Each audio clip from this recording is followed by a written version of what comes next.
Hello student, तो हम देखने जा रहे हैं laws of motion, work, power, energy और सर्कुलर मोशन के कंसेप्ट। अब देखो इसके अंदर टोटल 2 से 3 प्रॉब्लम रहते हैं। जो पास्ट ट्रेंड है उसके हिसाब से प्रॉब्लम जनरली न्यूमेरिकल वाले आ रहे हैं, जैसे लॉज ऑफ मोशन में कनेक्टेड ब्लॉक्स वाले प्रॉब्लम हो गए, लिफ्ट वाले प्रॉब्लम हो गए। वर्क पावर एनर्जी में मोस्टली वो वर्क डन पूछ रहा है, एफएक्स ग्राफ पूछ रहा है। सर्कुलर मोशन के अंदर हॉरिजॉन्टल सर्कुलर मोशन या फिर लूपिंग द लूप के डायरेक्ट रिजल्ट पूछ रहा है। कोई बहुत हार्ड इससे कंसेप्ट नहीं देखा गया। जितना मैं करा रहा हूँ वन शॉट के अंदर इतना भी कर लोगे तो इजीली आपके प्रॉब्लम नीट एग्जाम में क्रैक हो जाएंगे। बाकी हम प्रैक्टिस के अंदर कवर कर ही लेंगे इस टॉपिक को, ठीक है ना। तो 2 से 3 प्रॉब्लम है, बहुत हार्ड करने की जरूरत नहीं है। जितना कराया जा रहा है उसको प्रैक्टिस इस मोमेंट पे करना बहुत मस्ट है। जिस स्टूडेंट ने इस टाइम पर जैसे कराए गए कंसेप्ट्स की प्रैक्टिस कर ली तो 90% नीट का पेपर वैसा ही रहता है जैसा पास्ट ईयर्स में देखा गया है।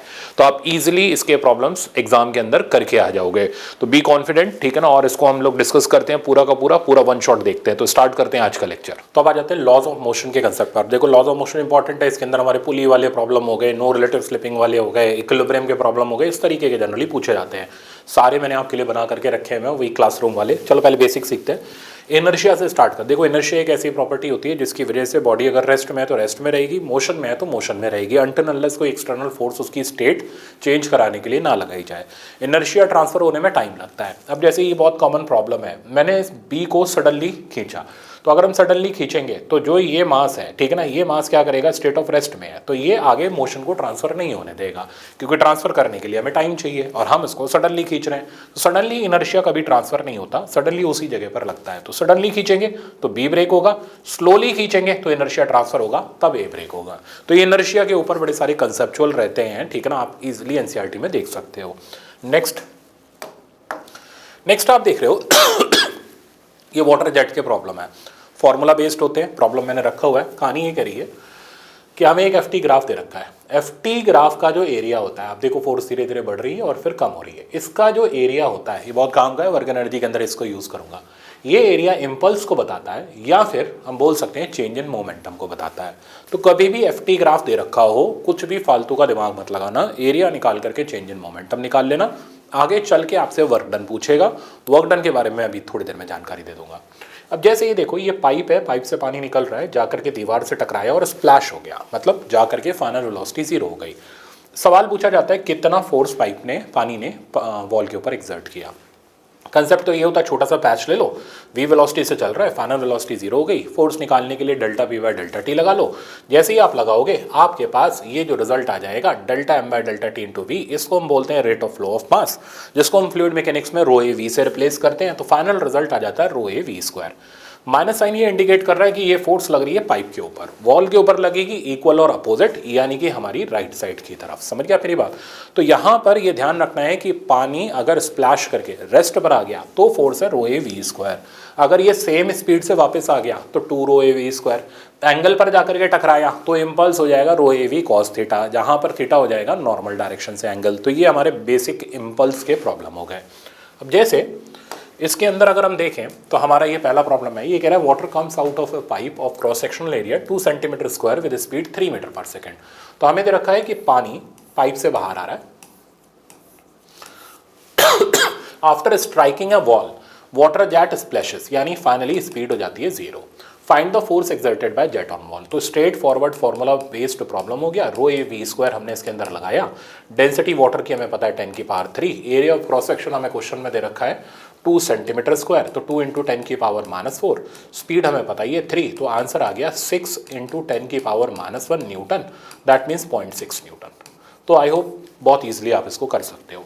इसी पे आपके इम्पल्स वाले ये वाली भी प्रॉब्लम होते हैं कि ये एक बैट है, ठीक है ना, खूब देखे होंगे आपने ये, इस बैट से बॉल आई और ऐसे टकरा करके चली गई, v स्पीड से आ रही है और v स्पीड से ही जा रही है। नॉर्मल से जो एंगल है वो 45 डिग्री है, ठीक है ना, बॉल का मास m है। अब ये कहता है अगर कॉन्टैक्ट टाइम, मतलब जितनी देर बॉल बैट के कॉन्टैक्ट में है वो 0.01 सेकंड है, तो एवरेज फोर्स बता दो। तो हमें करना क्या होता है, सबसे पहले इस प्रिंसिपल से हम चेंज इन मोमेंटम निकालेंगे, और चेंज इन मोमेंटम यहाँ हो जाएगा ऑब्लिक कोलिजन है तो 2mv cos theta, straight forward लिख लो, कोई दिक्कत नहीं है। 2mv cos थीटा की वैल्यू हो गई 1/√2, दैट मीन्स आंसर आ गया √2mv।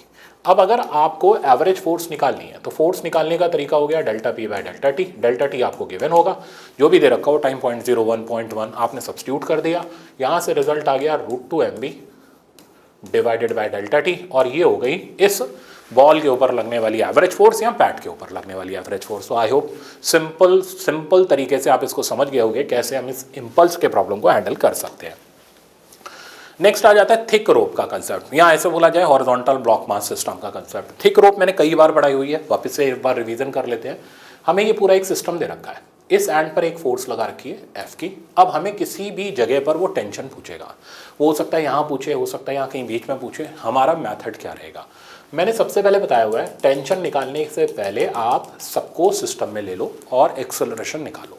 तो आपने जैसे ही सबको सिस्टम में लिया, अब टोटल मास हो गया m प्लस एम, एक्सेलरेशन हो गया a, तो a की वैल्यू हमारे पास आ गई f upon m plus M. अब जहाँ टेंशन निकालनी है वहाँ से सिस्टम को दो पार्ट में काट दो। जैसे मान लो मेरे को x डिस्टेंस पर टेंशन निकालनी थी, तो ये डिस्टेंस होगी मेरे पास l माइनस एक्स। तो मैंने क्या किया, x डिस्टेंस पे जाके काट दिया और आइडियल स्ट्रिंग से इसको जोड़ दिया। अब जो इस आइडियल स्ट्रिंग में टेंशन होगी इस पॉइंट पर, वही यहाँ की टेंशन मानी जाएगी, x डिस्टेंस की टेंशन मानी जाएगी। समझ गए? तो काटना तब है जब आप सिस्टम में एक्सेलरेशन निकाल चुके हो। अब क्या करेंगे, अब हम या तो इससे या फिर इससे इस टेंशन को वर्कआउट कर लेंगे। अब आप खुद देखो, इससे टेंशन निकालना ज़्यादा आसान है क्योंकि पीछे की तरफ कोई फोर्स नहीं लग रही। तो ये सब आपके ऊपर डिपेंड करता है आप कैसे टेंशन कैलकुलेट करते हो या टेंशन में आ जाते हो एग्जाम के अंदर। तो हमेशा केयरफुल रहना, जहाँ कम नंबर ऑफ फोर्सेज है वहाँ से टेंशन निकालो। तो चलाने वाला माइनस रोकने वाला t minus zero equals to m plus M two into A. m2 हो गया इधर का मास, ये मास आप इजीली लिख सकते हो लीनियर मास डेंसिटी कंसेप्ट से, total mass by total length into given length. तो हमने इसकी वैल्यू लिखी m by L into L minus x और a की वैल्यू डाल दी, तो ये मेरे पास टेंशन आ गई। अब मान लो अगर वो आपसे इस टेंशन का ग्राफ पूछ ले, वैसे तो नहीं पूछता कभी, बट मान लो सनक गया, पूछ लिया आपसे, तो आप यहाँ देख सकते हो दोनों की पावर 1 है। स्ट्रेट लाइन डिक्रीजिंग ग्राफ बनेगा क्योंकि नेगेटिव स्लोप है और पॉजिटिव वाई इंटरसेप्ट है। तो TX ग्राफ भी आप वहाँ पर दे सकते हो, बट ये पूछा कभी नहीं गया है, ठीक है ना।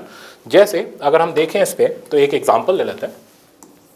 जैसे ये एग्जाम्पल ले लेते हैं, हमारे पास एक ब्लॉक दे रखा है, इस ब्लॉक का मास 10 kg है और यहाँ पर ये स्ट्रिंग लगी हुई है। स्ट्रिंग का मास हमारा 1 kg है, लेंथ स्ट्रिंग की 1 मीटर है और हमने इधर से फोर्स लगा दी, लेट अस से दैट हमने फोर्स लगा दी 11 न्यूटन की। ये कहता है P पॉइंट पे टेंशन बताओ, find tension eight point P। अब आप सबसे पहले क्या करोगे, सिस्टम बनाओगे और एक्सेलरेशन निकालोगे। तो एक्सेलरेशन की वैल्यू हो गई F divided by total mass which is m plus M, मतलब 11 डिवाइडेड बाय 11 यानी 1 मीटर पर सेकंड स्क्वायर। अब जहाँ टेंशन निकालनी है वहाँ से सिस्टम को दो पार्ट में काट दो। अब मैंने दो पार्ट में काटा, आइडियल स्ट्रिंग जोड़ी और इस तरीके से इसको दो पार्ट में हमने ब्रेक करके दिखा दिया। पीछे हो गया 10 kg, ये हो गया 1 kg, ठीक है ना। हमें यहाँ की टेंशन निकालनी है, T कर दिया, एक्सेलरेशन हम जान चुके हैं। अब कहाँ से आसान है, देखो इस पर दो फोर्सेस लग रही हैं, इधर एक फोर्स लग रही है, तो ऑब्वियसली यहाँ से आसान है। तो T की वैल्यू हो गई 10 टाइम्स A, तो 10 टाइम्स A की वैल्यू मेरे पास आ गई 1, यानी इस टेंशन की वैल्यू 10 न्यूटन। तो सिंपल, क्लियर और बेस्ट सवाल है। आई थिंक आप इसको आराम से हैंडल कर सकते हो। इसमें ही एक और एग्जांपल ये वाला भी हो सकता है, ठीक है ना, कि हम इसको m मास की और l लेंथ की स्ट्रिंग को ऊपर ले जा रहे हैं F की फोर्स लगा के। तो पहली बात तो ऊपर की तरफ तब जाएगी ना जब इसका टोटल वेट से mg ज़्यादा होगा, वरना तो फिर ये क्या होगी, नीचे की तरफ फॉल करना शुरू कर देगी। तो गिवन है, हमने जो फोर्स लगाई है वो 2 mg की लगाई है। देखो स्ट्रेट फॉरवर्ड वैल्यू भी दे दी मैंने। कहता है x डिस्टेंस, जहाँ x की जो वैल्यू है वो है l/3 पर टेंशन बताओ। सबसे पहला काम एक्सेलरेशन निकालेंगे। सिस्टम बाउंड्री बनाया, अभी कोई काटपीट नहीं करी, फोर्सेस लगाई, नीचे की तरफ mg लग गया, ऊपर 2 mg लग गया, एक्सेलरेशन a मार्क कर दिया। तो इक्वेशन बन गई 2 mg minus mg equals to ma, और यहाँ से a की वैल्यू मेरे पास g के बराबर आ गई।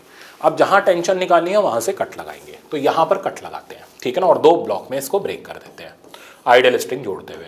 ऊपर की फोर्स है 2 mg, इनके मासेस लिखने पड़ेंगे l/3, तो 1/3 रोप का मास कितना हो जाएगा, m/3, ठीक है ना, ये हो गया m/3। तो बाकी जो बचा वो 2m/3 बचा। यहाँ हमें टेंशन निकालनी है, ये टेंशन हो गई। अब बड़े केयरफुल रहना, जब सिस्टम वर्टिकल हो जाता है तो इनके mg भी अपने अपने जगह से एक्ट करते हैं। जैसे इसका m/3g यहाँ से, 2m/3g यहाँ से, ठीक है। अभी भी एक्सेलरेशन यहाँ कम नंबर ऑफ फोर्सेज हैं, यहाँ से टेंशन निकालना ईजी टास्क है।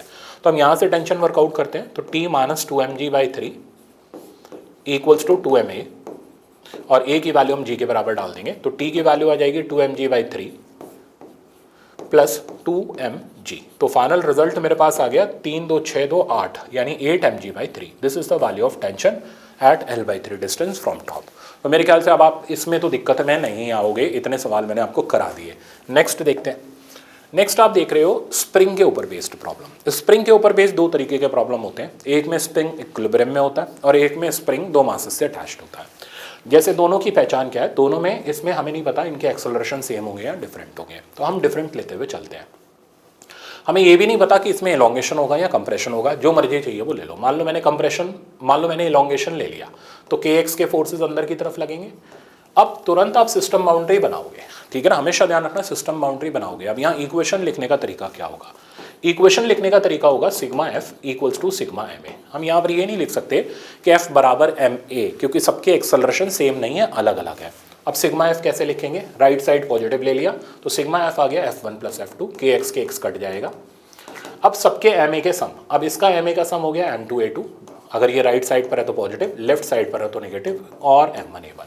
इससे हम अननोन को वर्कआउट कर सकते हैं। ये होता है हॉरिजॉन्टल स्प्रिंग मास सिस्टम को करने का तरीका जब स्प्रिंग इक्विलिब्रियम में ना हो। जैसे आप इस एग्जाम्पल को देखो, अब हमसे ये जानना चाह रहा है कि A2 का वैल्यू बता दो। यहाँ पर हमने 20 न्यूटन का फोर्स लगाया, हमें कुछ नहीं पता, हमने तुरंत सिस्टम बाउंड्री बनाया, ठीक है ना, kx का फोर्स लगा दिया, इधर kx का फोर्स लगा दिया। अब हम इसको सिंप्लीफाई कर लेते हैं, तो sigma F equals to sigma M A. Sigma F की जगह आ गया 20, सिग्मा एम ए में करोगे तो इसका एम ए बन जाएगा 10 और इसका एम ए बन जाएगा 10A2। आप देख रहे हो, मतलब मैंने राइट साइड पे ही ले रखा है, सही होगा तो पॉजिटिव आएगा, गलत होएगा तो नेगेटिव आएगा। इसको इधर लाओ तो 10 इक्वल्स टू 10A2 और यहाँ से A2 का वैल्यू ईजिली वर्कआउट हो गया 1 मीटर पर सेकेंड स्क्वायर। अब अगर आपसे स्प्रिंग का एलोंगेशन या कंप्रेशन पूछता है तो आप किसी भी एक ब्लॉक से निकाल सकते हो। जैसे मैं निकाल के बताता हूँ आपको, मान लो ये x पूछता, मैंने क्या ले रखा है, एलोंगेशन ले रखा है, तभी तो फोर्स अंदर की तरफ लगा रखी है। अब देखना, मैं ध्यान से देखना, इसकी इक्वेशन लिखूँ तो minus kx equals to 10A2। आप देख रहे हो, ये बहुत केयरफुल लिखना, केयरफुली लिखना इस चीज़ को, ये गड़बड़ हो गया तो कहानी गड़बड़ हो जाएगी आपकी। तो minus kx equals to 10 into 1। अब जान रहे हो यहाँ से x की वैल्यू आ रही है नेगेटिव 10/k। अब ये नेगेटिव क्या दिखा रहा है कि आपने x गलत ले रखा है, आपने इसको इलोंगेशन नहीं लेते हुए इसको कंप्रेशन लेना चाहिए था, तभी ये बाहर की तरफ A2 आता। तो अपने आप आपको साइन बता देगा कि आपसे गड़बड़ कहाँ पर हुई है। बट खैर, इससे हमारी न्यूमेरिकल वैल्यू के ऊपर कोई फर्क नहीं पड़ेगा, न्यूमेरिकल रिजल्ट वही रहेगा, बस इंटरप्रिटेशन का तरीका अलग हो जाएगा कि इसमें इलोंगेशन की जगह कंप्रेशन होगा। तो आई थिंक ये समझ आ गया होगा। अब इसी तरीके से आप देख रहे हो ये इक्विलिब्रियम वाला सवाल है, इसमें स्प्रिंग पुली के सेंटर पे अटैच्ड है और स्प्रिंग इक्विलिब्रियम में है।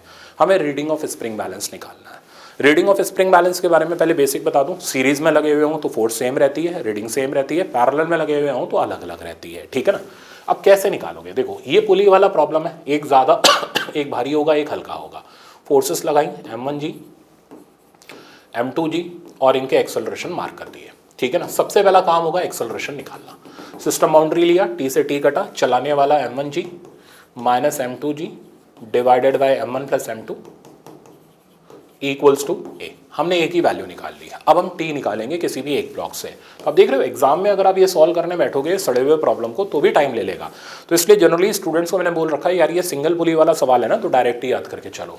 तो इस T की वैल्यू आप किसी भी ब्लॉक से निकालोगे तो ये आ जाएगी आपके पास ट्वाइस M1 M2G बाय में M1 प्लस M2, ठीक है ना। अब ये हमने T तक तो वर्कआउट कर लिया, अब हमें यहाँ की रीडिंग निकालनी है। अब क्योंकि पूरा सिस्टम इक्विलिब्रियम में, तो जितनी ऊपर फोर्स लगेगी उतनी नीचे फोर्स लगेगी, नीचे फोर्स लग रही है T और T मिला करके 2T, तो रीडिंग ऑफ स्प्रिंग बैलेंस जो हो जाएगा इस इक्विलिब्रियम की सिचुएशन में, वो रीडिंग हो जाएगी हमारी 2T के बराबर। 2T आप करोगे तो ये रिजल्ट आ जाएगा 4M1 M2G बाय में M1 प्लस M2। तो आई होप आपको आराम से समझ आ गया होगा, इसमें कोई दिक्कत अब आपको नहीं होनी चाहिए। तो ये इक्विलिब्रियम वाले सवाल आप ऐसे खत्म कर सकते हो डायरेक्ट फॉर्मूला लगा के। नेक्स्ट इस पे बेस्ड आप ये सवाल देख लो, ये मैंने बनाया हुआ आपके लिए कि एक एक चीज़ करें और उसकी प्रैक्टिस होती जाए। ये कह रहा है reading of spring balance in both case बता दो। पहला काम, इसमें तो हम T निकाल लेंगे, ये बिल्कुल स्टैंडर्ड वैरायटी है जो अभी हमने करी थी, तो हम इसका T डायरेक्ट लिख सकते हैं। तो T का formula twice M1 M2G by में M1 प्लस M2, ठीक है, इसमें तो कोई दिक्कत नहीं होनी चाहिए। तो twice M1 M2G M into 2M, तो ये बना twice 2M square by 3M times G, एक M से M कटा तो आ गया 4/3 mg। तो ये तो टेंशन आई, रीडिंग नहीं है, रीडिंग 2T के बराबर होगी। तो reading in first case is twice of T, that means 8 mg/3।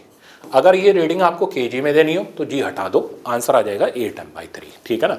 अब यहाँ पर आते हैं, ये वो वैरायटी नहीं है जो अभी आप सीख कर हटे, क्योंकि इसमें दोनों तरफ ब्लॉक नहीं है, एक तरफ डायरेक्ट धागा खींचा जा रहा है और एक तरफ ब्लॉक है। यहाँ थोड़ा सा पंगा है, वो पंगा ही है। अगर हम ब्लॉक नहीं लगाते, फोर्स डायरेक्ट लगाते हैं, तो ये फोर्स कुछ नहीं बस टेंशन लाने का काम करती है, यानी ये टेंशन यहाँ 2mg के ही बराबर हो जाएगी। अब अगर आप इसका एक्सेलरेशन निकालोगे तो इसका एक्सेलरेशन ऊपर चलाने वाला 2mg हो गया, नीचे रोकने वाला mg हो गया, एक्सेलरेशन ऊपर की तरफ a आ गया। तो अगर मैं सेकंड ब्लॉक का एक्सेलरेशन निकालूं यहाँ पर, तो इस सिचुएशन में इक्वेशन बनेगी 2mg minus mg equals to ma a2, और a2 की जो वैल्यू आ गई वो g के बराबर आ गई। अब यहाँ हम अपने टारगेट से भटक गए, ऐसा ही एग्जाम में हो जाता है। हमें टारगेट दिया गया था रीडिंग निकालो, हम एक्सेलरेशन निकाल करके बैठे हैं, क्यों टाइम पास कर रहे हैं? खैर ये मैं तो कर रहा हूँ क्योंकि मेरे को आपको सिखाना है, आप क्यों कर रहे हो? आपको तो R2 निकालना है, R2 2t के बराबर होता है, t सीधे सीधे पता तो है 2mg, तो क्यों वेट करना? तो R2 की जो वैल्यू हो गई वो हो गई 2t, that means 4mg। In terms of m दे तो 4m हो गया, इस सिचुएशन में दें तो 8m/3 हो गया। अब दोनों की रीडिंग निकालनी है तो आप रीडिंग का रेशियो भी निकाल सकते हो या किसी भी चीज़ को बता सकते हो। तो मेरे ख्याल से अब आप अच्छी तरीके से समझ गए होंगे कि बिल्कुल एग्जाम में हमें कंसंट्रेशन के साथ चलना होता है, और ऐसे सिंपल प्रॉब्लम भी अटका सकते हैं अगर हमने सही से प्रैक्टिस नहीं करी है। तो नेक्स्ट प्रॉब्लम देखते हैं।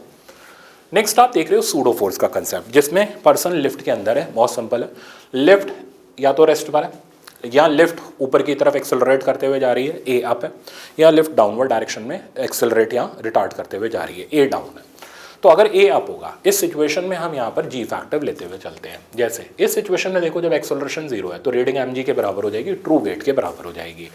अगर यही लिफ्ट ऊपर की तरफ जाए एक्सेलरेट करते हुए, तो बस इक्वेशन g की जगह g इफेक्टिव आ जाएगा। अगर a अप है तो g इफेक्टिव की वैल्यू g+a हो जाएगी, मतलब सूडो फोर्स लगानी पड़ेगी आपको। और अगर a डाउन है तो यही हो जाएगा g-a। तो हम सिंपली डायरेक्टली इसको बता सकते हैं। तो जब भी लिफ्ट का a डाउन होगा, मैं नहीं बोल रहा एक्सेलरेशन होगा, a डाउन होगा।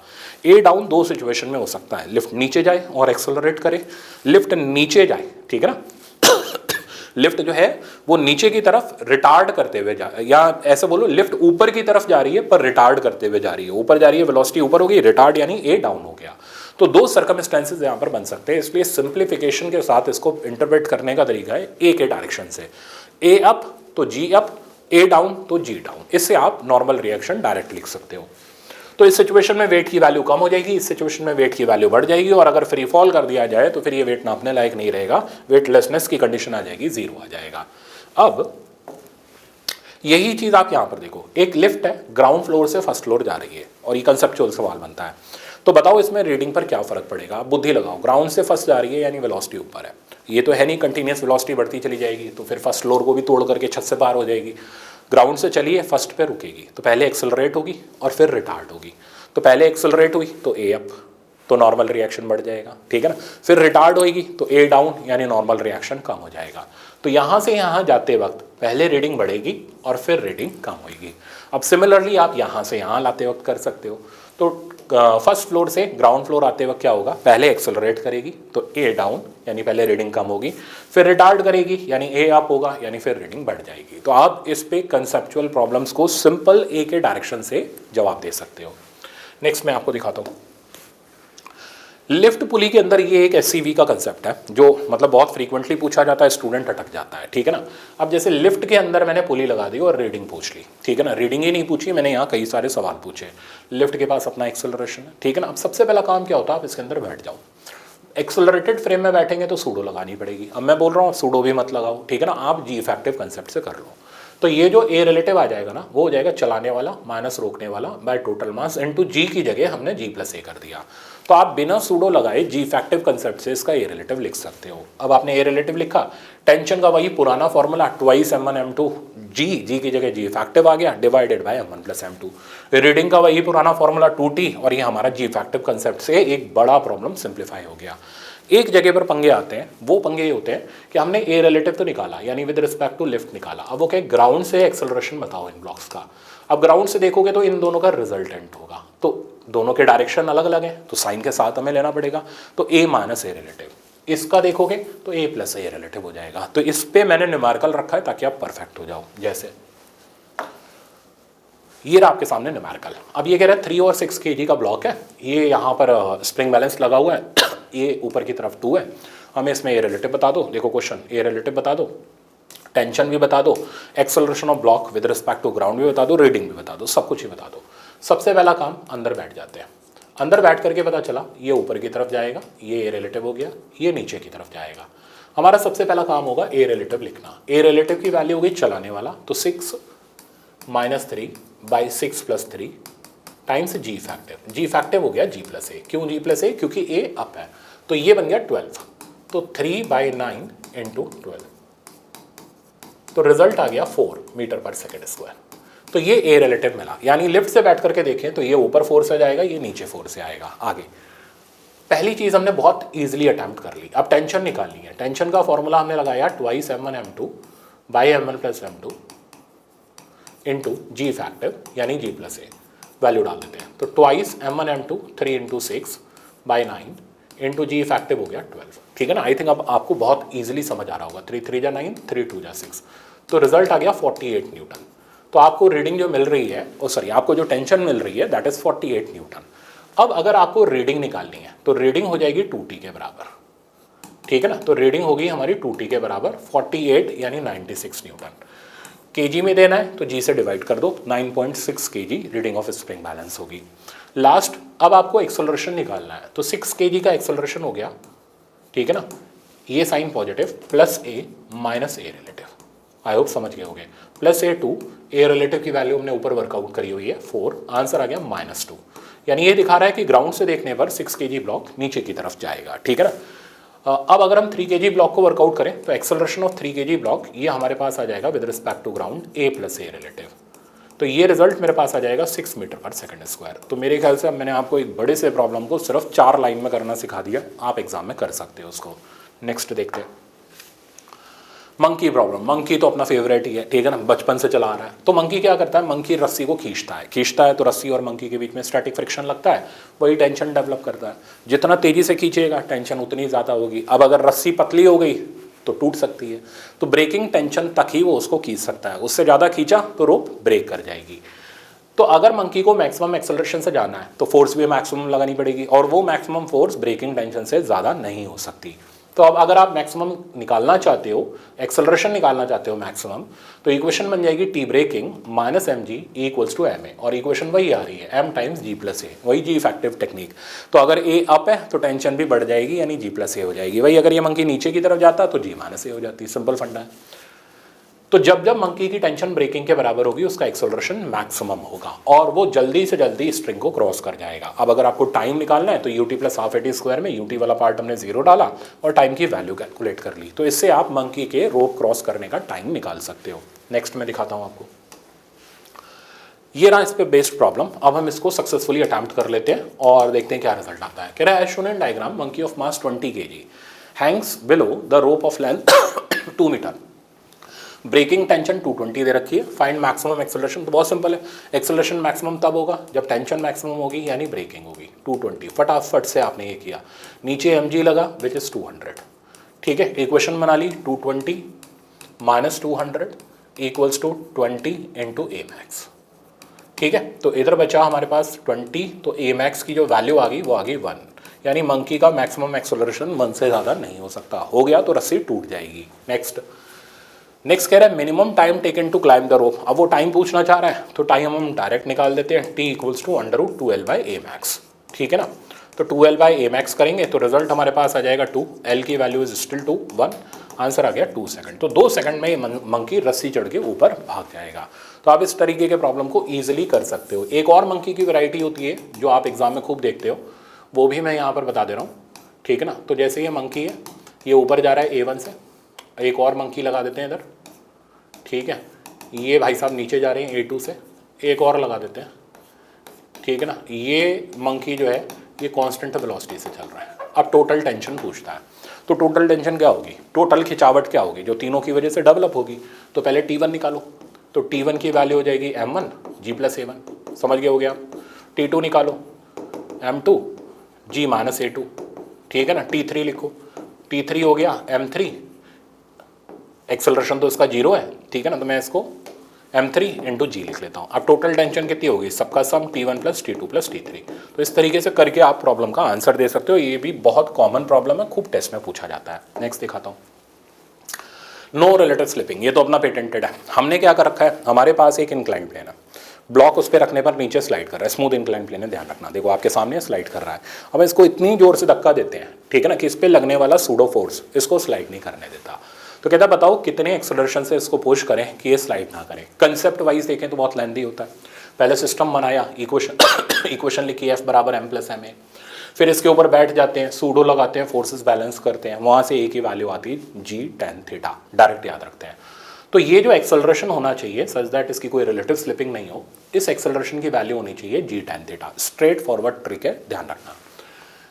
अगर आपको ये फोर्स पूछ रहा है तो m+ma से हम इसका जवाब दे सकते हैं, क्योंकि हमने a का वैल्यू निकाल लिया। अब यहाँ पर ये नॉर्मल रिएक्शन में पूछता है, तो ये नॉर्मल रिएक्शन की वैल्यू भी क्या होता है ना, सूडो लगाते हैं, कंपोनेंट करते हैं, बैलेंस करते हैं, बहुत काफ़ी टाइम ले लेती है। तो ये नॉर्मल रिएक्शन की जो वैल्यू आती है, ये भी ध्यान रखो, mg/cos थीटा, इस तरीके से आता है। इस सवाल को जनरली वर्क एनर्जी में पूछ लेते हैं। वर्क एनर्जी में ऐसे पूछ लेते हैं, कहता है ये m मास का ब्लॉक है, ठीक है, बहुत ध्यान से सुनना, और हम इसको a से ले जा रहे हैं, ये थीटा एंगल का इंक्लाइन प्लेन है, such that there is no relative slipping, such that there is no relative slipping. Work done by normal reaction in T time बता दो। कोई तो खतरनाक बोल दिया सर अचानक से आपने, मैंने तो बोला ही। तो पहले आप एक ही वैल्यू लिखो बिना कुछ करे, जी tan थीटा, फटाफट से नॉर्मल रिएक्शन की वैल्यू लिखो mg/cos थीटा, ठीक है ना। अब इधर साइड ये पूरा सिस्टम जा रहा है, टी टाइम में इसके डिस्प्लेसमेंट की वैल्यू लिखो ½ कुछ भी मुश्किल नहीं है, ठीक है ना, सिंपल ही है। अब यहाँ पर एंगल हमें चाहिए होगा ये एंगल थीटा हो गया, तो अगर हम इधर एंगल चेक करें तो ये वाला एंगल थीटा होगा और ये वाला एंगल हो जाएगा 90 - थीटा।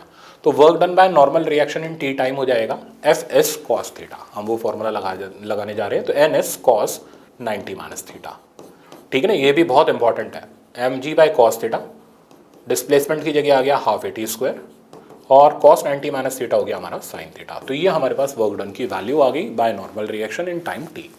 इसी तरीके का एक और सवाल है, वो ये है कि अब हम इसको इधर धक्का नहीं दे रहे, उल्टा खींच रहे हैं।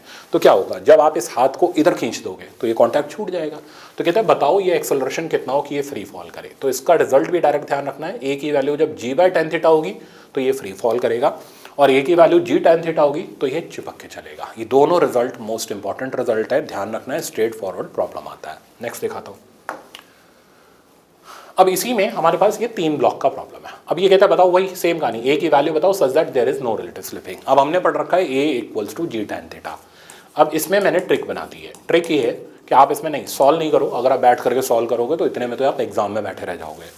tan थीटा की वैल्यू पुट करो परपेंडिकुलर अपॉन बेस, ट्रिक है डायरेक्ट, ठीक है ना, ऐसा होता नहीं है पर ट्रिक है। तो g टाइम्स परपेंडिकुलर वाला मास बाय बेस वाला मास, तो g m2/m1 के एक्सेलरेशन से आप इसको धक्का दोगे तो सिस्टम रेस्ट पे रहेगा, ठीक है ना, कोई रिलेटिव स्लिपिंग नहीं होगी। इससे ज़्यादा धक्का दे दिया तो ऊपर भाग जाएगा, इससे कम धक्का दिया तो नीचे आ जाएगा, इतना धक्का दिया तो रिलेटिवली रेस्ट पर रहेगा।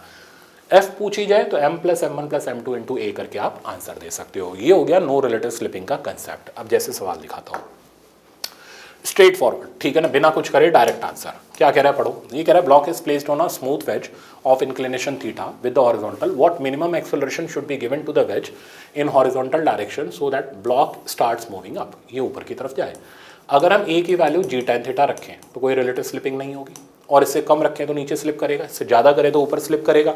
हमें कहाँ स्लिप कराना है, ऊपर की तरफ। That means a must be greater than g tan theta. तो राइट आंसर हो गया a must be greater than g tan theta.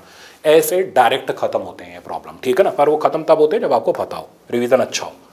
अब ये इक्विलिब्रियम के प्रॉब्लम आते हैं लामीज थ्योरम के, इजीली कर सकते हैं। यहाँ पर क्या होता है, राइट एंगल ट्राइंगल की प्रॉपर्टी यूज करनी होती है, दिखाता हूँ कैसे। हमने एक m मास का ऑब्जेक्ट टांग रखा है, थ्रेड की लेंथ L है, रेडियस ये हमें r दे रखा है, ये भी हमारे लिए r हो गया। फटाफट से हमने ये ट्राइंगल सॉल्व कर लिया, ठीक है ना। इस ट्राइंगल की हेल्प से हमें ये मिल गया √L + r का होल स्क्वायर माइनस r²। अब हमारी मुसीबत खत्म, अब हमसे जो पूछेगा बता देंगे। कहता है यहाँ से लगने वाली नॉर्मल रिएक्शन, बिल्कुल बताएंगे, यहाँ से लगने वाली टेंशन और नीचे लगने वाला mg। अब कहता है नॉर्मल का वैल्यू बता दो, mg बता दो और टेंशन बता दो। बहुत ध्यान से देखना, स्टूडेंट आमतौर पे देखो, हमारा टारगेट है एग्जाम में जल्दी सवाल और करेक्ट सवाल करना, तभी हमारी स्पीड बढ़ पाएगी। अब ट्रिक ये है, जब भी दो फोर्सेस परपेंडिकुलर हों, अब मैं जो रास्ता बता रहा हूँ वो यूज़ करना, ठीक है ना। हम यहाँ पैरेललोग्राम लॉ का बहुत अच्छा इस्तेमाल करेंगे।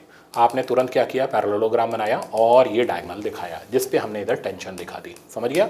ये हमने नॉर्मल रिएक्शन दिखा दी, ये वर्टिकल से एंगल थीटा हमें पता है। अब आप अच्छी तरह जानते हो आपको जो भी चीज़ निकालनी है दो चीज़ें पता होनी चाहिए। अगर आपको n निकालना है तो tan थीटा की आइडेंटिटी, t निकालना है तो cos थीटा की आइडेंटिटी। सवाल नमस्ते, ठीक है ना। तो मैं यहाँ पर tan थीटा लगाऊँ तो tan थीटा की जो वैल्यू आ गई वो आ गई n/mg, पर ये ध्यान रखना है तब तक लगाना जब तक राइट एंगल ट्राइंगल की प्रॉपर्टी मिल रही हो, नहीं मिले तो मत लगाना। तो n और फिर क्या लगाना, फिर कंपोनेंट करके बैलेंस कर लेना, ये सिंपल तरीका है। तो n की वैल्यू मिल गई mg tan थीटा। अब आपको को सर tan थीटा कहाँ से लाएं, यार ये ट्रायंगल बना तो पड़ा है, यहाँ से tan थीटा r/, ये हो गया सिंपल। अब अगर आपको t की वैल्यू निकालनी है तो आपने यूज़ करा mg/t equals to cos theta, यहाँ से आपके पास t की वैल्यू आ जाएगी और cos थीटा कहाँ से लाएंगे, यहाँ से लाएंगे, ठीक है।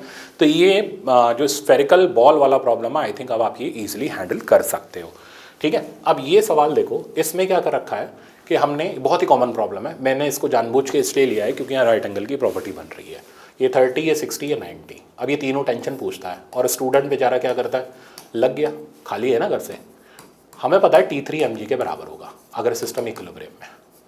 T1 T2 के वैल्यू निकाल लिया, वो लगा पड़ा कंपोनेंट करने में, टाइम की चेक ही नहीं कर रहा कितना हो गया। अब मैंने अभी बताया राइट एंगल की प्रॉपर्टी, तो T1 ये रहा, ठीक है, T2 ये रहा, बन गया राइट एंगल। आप तुरंत पैरेललोग्राम बनाओ और इसके हाइपोटेन्यूज पे आप तीसरी फोर्स दिखाओ mg। एंगल कहाँ से पता है आपको, एंगल यहाँ से पता है, ठीक है ना, एंगल आपको ये पता है, एंगल आपको ये पता है, तो आप इधर ये भी एंगल जानते हो, ये एंगल हो गया 60 डिग्री, तो आप इसको मार्क कर लो, ये T1 हो गया। अब लो, आपका सवाल फोर्स बैलेंस से पहले ही खत्म हो गया। अगर आपको T1 निकालना है आपने लगाया साइन थीटा, T2 निकालना है आपने लगाया कॉस थीटा, सवाल छूमंतर। ये हमारा राइट एंगल का प्रॉपर्टी वाला रिजल्ट जो हम खूब इस्तेमाल करते हैं, मैंने लेक्चर्स में भी खूब पढ़ाया हुआ आपको। तो ये लैमीज़ थ्योरम की हमें ज़रूरत नहीं पड़ती, ये मेरी थ्योरम है कि राइट एंगल मिले आप पैरेललोग्राम लॉ से करो। नेक्स्ट सवाल, नेक्स्ट आप देख रहे हो ये मैन केज प्रॉब्लम है, एससीवी का प्रॉब्लम है। कहता है मैन बताओ कितनी फोर्स लगाए कि ये पूरा सिस्टम इक्विलिब्रियम में रहे। तो यहाँ पर गलती क्या होती है, यहाँ पर कई बार रीडिंग ऑफ वेइंग मशीन भी पूछ लेता है, तो हम यहाँ पर सिस्टम को अलग अलग सॉल्व करेंगे। जैसे मैन ने फोर्स लगाई टी की, नॉर्मल रिएक्शन ग्राउंड से लगा एन का, ठीक है ना, नीचे की तरफ लगा एम जी। अब बहुत ध्यान से देखना क्योंकि पूरा सिस्टम इक्विलिब्रियम में तो फोर्सेस बैलेंस हो गई। तो मैन के लिए बैलेंस करें तो N plus T equals to M G. यहाँ तक तो स्टूडेंट कर लेता है, गलती अब होती है, ये नॉर्मल रिएक्शन केज ने मैन के ऊपर लगाया, तो मैन ने भी तो केज के ऊपर नीचे लगाया, वो ये नहीं लगाते, साथ साथ में कैपिटल एम जी नहीं लगाते, ठीक है ना, और ये टेंशन भूल जाते हैं। इस कैपिटल एम जी की जगह क्या पूरा वेट लगा देते हैं। अरे हम केज के ऊपर फोर्स देख रहे हैं तो केज का वेट चाहिए होगा ना। अब आप केज के ऊपर लगने वाली फोर्सेस को बैलेंस करोगे तो टी की वैल्यू हमारी हो जाएगी capital M G plus N, सही है। अब आप इजीली दो इक्वेशन, दो अननोन बन गई, सॉल्व कर सकते हो यहाँ से। अब जैसे मान लो मेरे को टी निकालना है तो मैंने एन की वैल्यू उठाई, यहाँ सब्स्टिट्यूट कर दी, तो टी की वैल्यू हो गई एम जी, एन की वैल्यू डाल दी एम जी माइनस टी, तो यहाँ से टेंशन की वैल्यू आ गई एम प्लस एम जी/2। डायरेक्ट भी ध्यान रख सकते हो कि अगर दोनों के वेट के एवरेज के बराबर लगा दिया तो इक्विलिब्रियम में रहेगा, इससे कम लगाया तो नीचे फॉल करेगा, इससे ज़्यादा लगा दिया तो ऊपर चला जाएगा। आपको ये तो जादू बता दिया आपने। तो ऐसे ही एग्जाम में पूछा जाता है। नॉर्मल रिएक्शन निकालनी है, नॉर्मल रिएक्शन निकालने के लिए आप टी की वैल्यू को सब्स्टिट्यूट कर दो यहाँ पे। तो नॉर्मल रिएक्शन या ऐसा बोला जाए, यहाँ पर अगर वेइंग मशीन रखी हुई हो तो उसकी रीडिंग हमारे पास आ गई एम जी माइनस टी, तो M G minus M plus M G, ठीक है। तो यहाँ से हम इसको सिंप्लीफाई करके लिख सकते हैं m minus M G divided by 2। तो this is the reading of weighing machine, ठीक है ना। अगर हम वहाँ पर रखें तो मेरे ख्याल से अब मैन केज प्रॉब्लम में भी आप गड़बड़ नहीं करोगे। सपोज करो इसका मास दे दिया 60, केज का मास दे दिया 20, कहते बताओ फोर्स की सच दैट इक्विलिब्रियम में रहे। कुछ ना करना भाई, आपने एवरेज ले लो, खेल खत्म हो गया। 60 प्लस 20 यानी हो गया 80 डिवाइडेड बाय हमारा 2, दैट मीन्स ये आ गया हमारा 40 इंटू 100, 10 कर देंगे 400 न्यूटन हो जाएगा। ऐसे खत्म होता है। तो 400 से ज़्यादा लगा दे तो सिस्टम ऊपर भागेगा, कम लगा दे तो सिस्टम नीचे फॉल करेगा। 400 लगाए तो इक्विलिब्रियम में रहेगा। नेक्स्ट देखते हैं। अब आ जाते हैं हम फ्रिक्शन के कंसेप्ट पर। देखो फ्रिक्शन अगेन बेसिक्स है, ठीक है ना। फ्रिक्शन में अगर आपके बेसिक्स ठीक नहीं है आप सवाल हमेशा गलत करके आओगे। तो मैं एक बार सारे बेसिक विद प्रॉब्लम आपको रिवाइज करा देता हूँ। प्रॉब्लम मैंने मेरे ही रखे हुए ताकि आप पूरे अच्छे तरीके से इन डेप्थ वैरायटी सीख जाओ, ठीक है ना। तो स्टार्ट करते हैं फ्रिक्शन से। तो जैसे आप देख रहे हो ये हमने ब्लॉक रखा हुआ है ग्राउंड पर, हमने फोर्स लगा दी, ये रफ हॉरिजॉन्टल सरफेस पर है। तो सबसे पहले ये ग्राउंड क्या करेगा, इसको रोकने की कोशिश करेगा और इस पर लगाएगा स्टैटिक फ्रिक्शन। जब तक ये फोर्स एफ एस मैक्स से ज़्यादा ना हो जाए वेल्डिंग नहीं टूटेगी, ब्लॉक आगे नहीं बढ़ेगा। तो ग्राफ आप देखोगे force of friction versus applied का, तो जैसे जैसे अप्लाइड फोर्स बढ़ाते जा रहे हैं स्टैटिक फ्रिक्शन बढ़ता चला जा रहा है। बढ़ते बढ़ते बढ़ते बढ़ते एक पॉइंट ऐसा आया जहाँ वेल्डिंग टूटने वाली होती है, इसको हम बोलते हैं एफएस मैक्स लग गया। इसके बाद वेल्डिंग टूट जाती है, फ्रिक्शन ऑलमोस्ट कांस्टेंट हो जाता है, जिसको हम बोलते हैं काइनेटिक। तो ध्यान रखना, स्टैटिक फ्रिक्शन का कोई फॉर्मूला नहीं है, उसकी रेंज है 0 से एफएस मैक्स। काइनेटिक फ्रिक्शन का डेफिनेटली फॉर्मूला है, वो एफ के बराबर है। तो कोई अगर पूछे कि बताओ फ्रिक्शन कौन सा लग रहा है, तो पहले चेक कर लेना ब्लॉक चल रहा है या नहीं चल रहा। नहीं चल रहा है तो स्टैटिक लगेगा, और स्टैटिक किसके बराबर होगा? अप्लाइड फोर्स के बराबर होगा, कोई फॉर्मूला नहीं होगा। और अगर चल रहा होगा तो कौन सा लगेगा? काइनेटिक लगेगा। और काइनेटिक का फॉर्मूला हमारे लिए बड़ा सिंपल सा है, एफ काइनेटिक की वैल्यू म्यू के एन। ठीक है ना, स्टैटिक की वैल्यू म्यू एस एन नहीं होती, एफ एस मैक्स की जो वैल्यू होती है that is mu S N. तो हमेशा ध्यान रखना, हम यहाँ पर जानते हैं एफ एस मैक्स की वैल्यू, स्टैटिक डिपेंड करता है सर्कमस्टेंसेस पर। इसी पे एग्जामिनर आपसे खूब सवाल पूछता है। तो देखो अब आ जाते हैं स्टैंडर्ड फॉर्मूला बेस्ड रिजल्ट पर। पुलिंग फोर्स, तो हमें पता करना है एफ की मिनिमम वैल्यू कितनी हो कि ब्लॉक कॉन्टैक्ट छोड़ दे। तो अगेन कंसेप्ट वही रहेगा, हम फोर्सेस के कंपोनेंट करेंगे। आप एक बात नोट करना, इस फोर्स का ऊपर कंपोनेंट जाएगा जो कि नॉर्मल रिएक्शन को कम कराएगा, जो कि एफ एस मैक्स को कम कराएगा। तो पुल करने से एफ एक्स मैक्स कम हो जाता है, वेल्डिंग जल्दी टूटती है, इसलिए पुल करना आसान होता है। रादर देन पुश करने से एफ एक्स मैक्स बढ़ जाता है, चलाना डिफिकल्ट हो जाता है। तो ये कंसेप्चुअल भी पूछा जाता है। वैल्यू कितनी होती है? तो कंपोनेंट करने कराने के बाद जो पुलिंग फोर्स की वैल्यू आती है, minimum pulling force required to start motion, वो हो गई mu M G divided by cos theta plus mu sine theta. और सिमिलरली पुशिंग फोर्स की वैल्यू हो गई mu M G by cos theta minus mu sine theta. तो ये दो स्टैंडर्ड रिजल्ट हैं जिस पे हमसे सवाल पूछे जाते हैं। ठीक है ना। अब जैसे इसी में अगर वो ये दे दे कि यार एक काम करो, फोर्स अपनी तरफ से लगाओ, जो मर्जी लगाओ, ठीक है ना, वो एंगल बताओ जिस पे फोर्स लगाने पर मिनिमम से मिनिमम रहे। तो होता क्या है कि जब हम इस एंगल को चेंज करते हैं ना, तो इस फोर्स की, पुलिंग फोर्स की डिफरेंट डिफरेंट वैल्यूज आती हैं। एक एंगल पर ये जो पुलिंग फोर्स होती है सबसे कम होती है, तो वो एंगल होता है टेन थीटा बराबर म्यू एस। ठीक है ना, डायरेक्ट स्ट्रेट याद रखो। कैसे निकालते हैं? डिफरेंशिएट करके डिनोमिनेटर को 0 डालते हैं, बट एग्जाम में जरूरत नहीं है। और ये मिनिमम वैल्यू आती है mu M G divided by under root 1 plus mu square. सवाल कैसे होता है? सवाल इस तरीके से कहता है, ये ब्लॉक है 2 kg का, म्यू की जो वैल्यू दे रखी है हमें, ये म्यू की वैल्यू दे रखी है हाफ। कहता है ये बताओ ये फोर्स कितने एंगल पर लगाए। एंगल भी अननोन होगा, अगर एंगल फिक्स्ड होगा तो हम ये वाला फॉर्मूला इस्तेमाल करेंगे। कहता है एंगल बताओ कितने पर लगाएं कि ये जो फोर्स रहे, पुलिंग फोर्स, मिनिमम से मिनिमम रहे।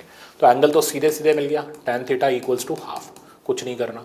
अब इस पुलिंग फोर्स की जो कम से कम वैल्यू है that is straight forward formula लगाया, mu M G divided by under root of 1 plus mu square. Simplify कर लिया तो हाफ एम जी हो गया 20 डिवाइडेड बाय रूट अंडर 1/4, ये बना 3/4। तो रूट में ऊपर चला जाएगा, 2 से 2 कैंसिल आउट हो जाएगा, तो 20/√3। अब देखो मैंने कई बार बताया 1/√3 की कैलकुलेशन 0.57 होती है, फ्रिक्शन में बहुत हेल्प करती है, याद रख लो। तो 20 इंटू 0.57, तो इससे आप इजीली प्रॉब्लम को उड़ा सकते हो, सॉल्व कर सकते हो पुलिंग फोर्स के ऊपर बेस्ड। नेक्स्ट दिखाता हूँ। नेक्स्ट आप देख रहे हो repose. Repose is the most important concept जो फ्रिक्शन के अंदर है, और बहुत सारे कंसेप्चुअल और न्यूमेरिकल बनते हैं, मैंने रखे हैं आपके लिए। देखो क्या होता है, वो एंगल ऑफ इंक्लाइंड प्लेन, मेरे हाथ पे ये पेन रखा हुआ है, आप देख रहे हो नहीं स्लाइड कर रहा। जैसे जैसे एंगल चेंज करते जाएंगे एक जगह स्लाइड करने की टेंडेंसी आ जाएगी, क्योंकि नीचे लगने वाला एम जी साइन थीटा ऊपर लगने वाले एफ एस मैक्स से जहाँ ज़्यादा हो जाएगा, वेल्डिंग टूट जाएगी, ब्लॉक स्लाइड कर जाएगा। अब बिना फोर्स बैलेंस किए हम डायरेक्ट चेक कर सकते हैं ब्लॉक स्लाइड करेगा या नहीं करेगा। उसकी कंडीशन है टेन थीटा और म्यू एस की रिजल्ट चेक करो। तो जब भी आप इंक्लाइन प्लेन और ब्लॉक पे काम कर रहे हो, हमेशा टेन थीटा और म्यू एस में देख लो कौन ज़्यादा है कौन कम है। अगर टेन थीटा की value less then mu S है, इस बात का मतलब निकला कि ये फोर्स सफिशिएंट नहीं है वेल्डिंग तोड़ने के लिए, तो कोई स्लिपिंग नहीं होगी, फ्रिक्शन जो लगेगा वो स्टैटिक होगा, और तुरंत हम उसको applied force M G sine theta के बराबर कर देंगे। Angle of friction, angle of friction होता है ये जो रिजल्टेंट हो गया ना फ्रिक्शन और नॉर्मल रिएक्शन का, ये जो वर्टिकल से एंगल बनाता है। तो इस सिचुएशन में ये एंगल इंक्लाइंड प्लेन के एंगल के ही बराबर होगा, ये भी स्ट्रेट फॉरवर्ड पूछा जाता है। दूसरी चीज, जब tan theta greater than mu S होगा, यानी M G sine theta F S max से ज्यादा होगा, तो जाहिर सी बात है वेल्डिंग टूट जाएगी, लगने वाला फ्रिक्शन काइनेटिक हो जाएगा, और ये ब्लॉक नीचे की तरफ एक्सेलरेट करेगा। इसका एक्सेलरेशन पूछा जाता है जी साइन थीटा माइनस म्यू के कॉस थीटा, और टेन थीटा की वैल्यू जब म्यू एस होती है तो हम इसको बोलते हैं लिमिटिंग कंडीशन, कि भाई अब इस सिचुएशन में M G sine theta F S max के बराबर है, अगर थोड़ा सा भी चेंज कर दिया थीटा तो ब्लॉक की स्लाइडिंग की टेंडेंसी आ जाएगी। तो आई होप रिपोज वाला कंसेप्ट समझ आ गया होगा, बट प्रॉब्लम बहुत इंटरेस्टिंग है, इस पर दिखाता हूँ। जैसे ये दो प्रॉब्लम आप देख रहे हो, ये प्रॉब्लम कह रहा है, दोनों ही बड़े स्पेशल प्रॉब्लम है, और आमतौर पे स्टूडेंट को खूब कंफ्यूज करते हैं, स्पेशली ये वाला। हमने इंक्लाइंड प्लेन के ऊपर ब्लॉक रखा हुआ है, हमसे कह रहा है फ्रिक्शन फोर्स बताओ, एक्सेलरेशन बताओ। हमारा सबसे पहला काम होगा टेन थीटा म्यू में चेक करेंगे कौन बड़ा कौन छोटा। तो हमने तुरंत टेन थीटा की वैल्यू निकाली विच इज़ 1037। 1037 हो गया 3/4 यानी 0.75। हमने म्यू की वैल्यू देखी विच इज़ 0.5। हमें पता चल गया tan theta is greater than mu. इस बात का मतलब ये निकला कि यहाँ पर स्लिपिंग होगी, लगने वाला फ्रिक्शन काइनेटिक होगा, ठीक है ना, जिसका फॉर्मूला म्यू के mg cos थीटा होगा। अगर हमें म्यू एक ही दे रखा है तो जो म्यू है से वही म्यू के लेते हुए चलेंगे। तो 0.5 mg की वैल्यू मेरे पास हो गई 100 और cos 37 की वैल्यू हो गई 4/5। इससे हमारा फ्रिक्शन आ गया। एक्सेलरेशन निकालना है तो एक्सेलरेशन के लिए भी फॉर्मूला हमारा अवेलेबल ही है, जी sine theta minus mu G cos theta. जी मैंने कॉमन ले लिया, इसमें वैल्यू डाल देंगे हमारा एक्सेलरेशन आ जाएगा। तो हमेशा पहले चेक करेंगे कि टेन थीटा और म्यू में से कौन बड़ा है कौन छोटा है। यही सीख आपको इस प्रॉब्लम में काफ़ी हेल्प करेगी। One of the best problem है, हो सकता है नीट में डायरेक्ट फर्स्ट है। तो हमने 37 डिग्री के इंक्लाइन प्लेन पर ब्लॉक को रखा हुआ है, कहता फ्रिक्शन फोर्स बता दो और टेंशन बता दो। ये एग्जाम में दो चीज़ नहीं पूछेगा, आपसे सिर्फ टेंशन पूछेगा, ठीक है ना, और आपको टेंशन दे देगा ये। अब मैं तरीका बताऊँ, हम कुछ नहीं करेंगे, हम सीधे टेन थीटा चेक करेंगे। टेन थीटा की वैल्यू हो गई 1037 यानी 0.75। हमने म्यू का वैल्यू देखा, म्यू का वैल्यू हो गया 0.8, ठीक है ना। हमें पता चल गया tan theta is less than mu.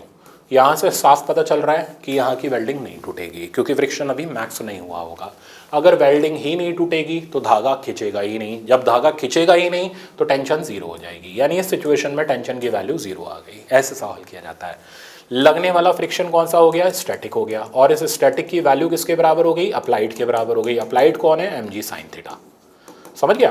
तो ऐसे करके ये फ्रिक्शन के सवालों को अटेम्प्ट किया जाता है। mg की वैल्यू हो गई 100, साइन 37 की वैल्यू हो गई हमारी 3/5 और यहाँ से आप देख सकते हो 60 न्यूटन का हमारा स्टैटिक फ्रिक्शन का फोर्स आ गया।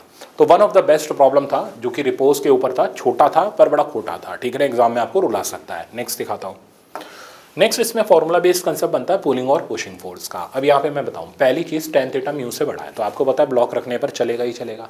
अब आप चाहते हो कि आप इसको रोक लो, तो रोकने के लिए आप इसमें फोर्स लगाते हो। कहता है इस फोर्स की मिनिमम और मैक्सिमम वैल्यू बता दो।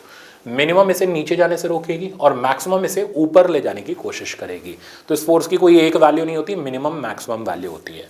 मिनिमम लगाते वक्त एफ एस मैक्स ऊपर होता है, मैक्सिमम लगाते वक्त एफ एस मैक्स नीचे होता है। तो ये जो मिनिमम मैक्सिमम वैल्यूज आती है डिपेंड करता है ये फोर्स हमने कैसे लगाई है। अगर हमने इंक्लाइंड के पैरेलल लगाई है तो फिर सिचुएशन में फोर्सेस बैलेंस करना इजी होता है और ये मिनिमम वैल्यू आ जाती है mg sine theta minus mu cos theta, maximum value आ जाती है mg sine theta plus mu cos theta. यहाँ सवाल आता ही आता है। तो अगर आपने इससे ज़्यादा फोर्स लगा दी, एफ एस मैक्स पीछे लगेगा, ब्लॉक ऊपर भागना शुरू कर देगा। इससे कम लगा दी, एफ एस मैक्स ऊपर लगेगा, ब्लॉक नीचे स्लाइड करेगा। तो ये कंडीशंस ध्यान रखनी है, ठीक है ना, स्ट्रेट फॉरवर्ड। एक और चीज़, अब इसमें ही कह देता है कि अगर maximum force is double the minimum force, triple, बहुत कॉमन प्रॉब्लम है। तो अगर ये डबल है, ट्रिपल है, तो म्यू का रिजल्ट हो गया n-1/n+1 टेन थीटा। ये मैंने डायरेक्ट शॉर्टकट बनाया हुआ है, पर अगर आपको याद रहे तो लगा देना, वरना मैक्सिमम मिनिमम फोर्सेस में पुट करके भी आप निकाल सकते हो। मैं सवाल दिखाऊंगा आपको। दूसरा केस आता है जब हम यही फोर्स ग्राउंड के पैरेलल लगाते हैं। अब ये रिजल्ट बड़ा भयानक सा हो जाता है। तो मिनिमम और मैक्सिमम फोर्स की वैल्यू आती है, मिनिमम वाली तो वही ग्राउंड वाली आ गई, नीचे उल्टा करके लिख दिया। तो mg sine theta minus mu cos theta divided by cos theta plus mu sine theta. Similarly maximum आ गई mg sine theta plus mu cos theta, नीचे उल्टा करके लिख दिया। तो इस तरीके से करके आप इसको याद रख सकते हो अगर फोर्स ग्राउंड के पैरेलल लगे, ठीक है ना। एक और कंडीशन यहाँ बनती है कि दो इंक्लाइन प्लेन है, एक स्मूथ है और एक रफ है। ये भी AIEEE का प्रॉब्लम था जिसपे शॉर्टकट मैंने बनाया हुआ है, आपको हेल्प करेगा एग्जाम में। तो एक स्मूथ है और एक रफ है। स्मूथ पे एक्सेलरेशन होगा जी साइन थीटा, रफ पे होगा जी sine theta minus mu G cos theta. तो रफ पे टाइम ज़्यादा लगेगा, स्मूथ में टाइम कम लगेगा, जल्दी आ जाएगा। तो कहता है रफ वाला टाइम n टाइम्स स्मूथ वाला टाइम है, तो म्यू बता दो। तो रिजल्ट हमारा डायरेक्ट है, आप इसको याद रख सकते हो ट्रिक की तरह, अदरवाइज कैलकुलेशन लेंदी हो जाती है। n² - 1/n² into tan theta, ये one of the best shortcut है रफ और स्मूथ इंक्लाइन प्लेन के ऊपर। सवाल दिखाता हूँ। प्रॉब्लम में आप ये देखो, सबसे पहले आपको ये m की मिनिमम और मैक्सिमम वैल्यू निकालनी है। मैं ये मान के चल रहा हूँ मेरे को नहीं समझ आया क्यों मिनिमम मैक्सिमम पूछ रहा है। मैं क्या करूँगा, पहले चेक करूँगा टेन थीटा और म्यू में कौन बड़ा कौन छोटा। तो पहले मैंने टेन थीटा लिखा, टेन थीटा की वैल्यू हो गई 0.75, म्यू की वैल्यू हो गई 0.5। मेरे को पता है ब्लॉक चलेगा ही चलेगा। अब इसे रोकने के लिए हमने m लगाया। अब m अगर कम से कम लगाएंगे तो ये नीचे जाने से रुकेगा, ज़्यादा कर देंगे तो ये ऊपर आने वाला होगा। अब ये जो mg है, ये mg टेंशन ला रहा है और टेंशन इसको चलाने की कोशिश कर रहा है। तो टेंशन यहाँ पैरेलल फोर्स का काम कर रही है इंक्लाइन के पैरेलल, जिसकी वैल्यू mg के बराबर है। तो हम यहाँ रेंज लिखते हैं, तो एफ जो है वो टेंशन के बराबर है, टेंशन जो है वो एम जी के बराबर है, must be less than equals to small M G, maximum लिख रहे हैं sine theta plus mu cos theta, और मिनिमम लिख रहे हैं sine theta minus mu cos theta. समझ गए? तो इस तरीके से आप सवाल को डायरेक्ट अटेम्प्ट कर सकते हो। अब बस वैल्यू डाल देनी है। तो यहाँ से मेरे पास कैपिटल एम की वैल्यू आ गई, जी उड़ा दो। स्मॉल एम हमें दे रखा है 10, साइन 37 ये हो गया 3/5, 0.5 इंटू 4/5। ठीक है, तो इसको सिंप्लीफाई करोगे, 4 5 20, 2 बना, 3 और 2 5 बना, 5 और 5 हमारा कट के 1 हो गया, यानी इधर 10 ही आ गया। मिनिमम देखें तो इधर आ गया हमारे पास 10, 3/5 माइनस 0.5 इंटू 4/5, ये बना हमारे पास 1/5। ठीक है ना, तो सिंपल कैलकुलेशन है। तो ये आ गया 2 और इधर मेरे पास आ गया जा करके 10। तो m की जो मैक्सिमम वैल्यू आप लगा सकते हो वो 10 kg, मिनिमम रख सकते हो 2 kg। 2 kg रखा तो ये नीचे जाने से रुकेगा, 10 kg से ज़्यादा लगा दिया तो ऊपर की तरफ भाग आएगा। आई होप अच्छे से समझ आ जाना चाहिए अब आपको। नेक्स्ट इसी का भाई देखो, इसका भाई ये रहा। सवाल ये कह रहा है if maximum force required to hold the block is 3 times minimum force. तो एफ मैक्स की वैल्यू 3F min है, वही जैसा मैंने बताया था ना n टाइम्स है, बट मान लो हम शॉर्टकट भूल गए, कोई बात नहीं, रिजल्ट पुट कर देंगे।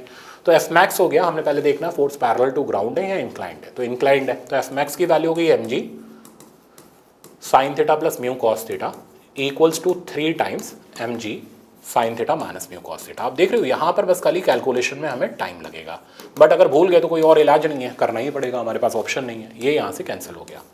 सिंप्लीफाई करते हैं, थीटा बाद में डाल देंगे। तो sine theta mu cos theta equals to 3 sine theta minus 3 mu, ये कॉस था, 3 म्यू कॉस थीटा। अब कॉस वाला कॉस की तरफ लाओ, साइन वाला साइन की तरफ लाओ, तो इसको इधर लाएं तो ये mu cos theta plus 3 mu cos theta 4 mu cos theta हो जाएगा, और इधर बनेगा हमारा 2 साइन थीटा।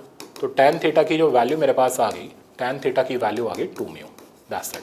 हमें थीटा दे रखा है, हमें म्यू निकालना है। थीटा की वैल्यू हमने 45 डाल दी तो 1 इक्वल्स टू 2 म्यू हो गया, और यहाँ से म्यू की वैल्यू हमारे पास 1/2 आ गई। तो मेरे ख्याल से आपको रिपोज, मिनिमम और मैक्सिमम फोर्स, ठीक है ना, इनके प्रॉब्लम अच्छी तरीके से आ गए होंगे कि ये बहुत फटाफट से होते हैं, बट इनके लिए कंसेप्ट पता होना चाहिए, आपको ट्रिक्स पता होनी चाहिए। नेक्स्ट देखते हैं।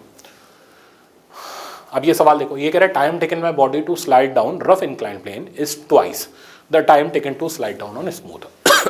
यहाँ अगर आप कंसेप्ट भूल गए तो भूल जाओ, फिर ये सेकंड राउंड या थर्ड राउंड में ही सवाल होगा, क्योंकि सवाल बहुत लेंथी निकलेगा। तो आपको रिजल्ट याद होना बहुत जरूरी है। तो म्यू का रिजल्ट हो गया n² - 1/n²। इसको तो याद करके ही रखो, वरना प्रॉब्लम आने पर आपको छोड़ना पड़ेगा, और ऐसा प्रॉब्लम कभी नहीं छोड़ा जाता। ठीक है ना। हमें म्यू की वैल्यू निकालनी है, n की वैल्यू 2 दे रखी है, पुट करा तो 4 - 1, यहाँ पर मेरे पास बचा 4 इंटू 10 45 हो गया 1। तो म्यू की जो वैल्यू आ गई मेरे पास वो आ गई 3/4। तो अगर म्यू 3/4 होगा तो रफ वाले का टाइम स्मूथ वाले टाइम का डबल होगा। नेक्स्ट पर चलते हैं। हेमीस्फेरिकल बाउल ओरिजिनल आईआईटी का प्रॉब्लम है, बट इसको मैंने कंसेप्ट बनाया हुआ है, तो मैं कंसेप्ट के फॉर्म में आपको सिखाऊंगा। ये एक इंसेक्ट है, क्रॉल करता हुआ ऊपर जा रहा है, कोफिशिएंट ऑफ फ्रिक्शन म्यू है। कहता है बताओ कितनी मैक्सिमम हाइट तक ये जा सकता है बिना स्लाइड किए। अब हो क्या रहा है, जैसे जैसे ये ऊपर जा रहा है, तो आप देखो यहाँ पर हम इंक्लाइन प्लेन बनाते जा रहे हैं, तो इंक्लाइन प्लेन का इंक्लिनेशन बढ़ता चला जा रहा है। तो ये तब तक ऊपर जाएगा जब तक tan थीटा की वैल्यू म्यू के बराबर ना हो जाए। तो तुरंत आप एक इंक्लाइन प्लेन बनाओ, tan थीटा की वैल्यू म्यू कर दो, यहाँ हॉरिजॉन्टल से एंगल थीटा और यहाँ वर्टिकल से एंगल थीटा दोनों बराबर होते हैं। रेडियस सर्कुलर पाथ का हमें पता ही है r, ये हो गया मेरा r cos थीटा, थीटा हम निकाल लेंगे अभी, ठीक है ना। और हमें ये हाइट निकालनी है, तो इस हाइट की वैल्यू हो गई r1 - cos थीटा। तो सवाल डायग्राम ही डायग्राम में आपका कंप्लीट हो जाएगा। तो सबसे पहले मैंने लिखा tan theta equals to mu, तुरंत राइट एंगल ट्राइंगल बनाया, ये म्यू, ये 1, ये √1 + μ²। अब मैंने हाइट की वैल्यू लिख दी, हाइट की वैल्यू हो गई r1 - cos theta. cos theta की वैल्यू हम ऊपर ट्राइंगल से निकाल करके सब्स्टिट्यूट कर देंगे, r1 - 1/√1 + μ²।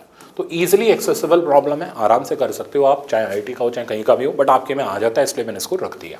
तो मैक्सिमम हाइट हेमिस्फेरिकल बाउल में निकाली जा सकती है। नेक्स्ट देखते हैं। Truck box problem. Truck box problem दो तरीके के होते हैं, एक हॉरिजॉन्टल ट्रक बॉक्स और एक वर्टिकल ट्रक बॉक्स। बहुत इंपॉर्टेंट है ये भी, इनको एक बार डिस्कस करते हैं।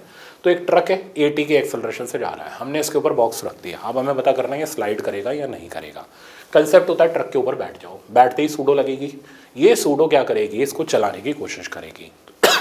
तो अगर M80 की वैल्यू FS मैक्स से ज़्यादा हो गई तो स्लाइड कर जाएगा, नहीं हुई तो नहीं करेगा। तो डायरेक्ट रिजल्ट क्या है, M80 की वैल्यू अगर FS मैक्स से ज़्यादा हो गई, यानी अगर 80 की वैल्यू म्यू जी से ज़्यादा हो गई तो रिलेटिव स्लिपिंग होगी, और नहीं हुई तो नहीं होगी।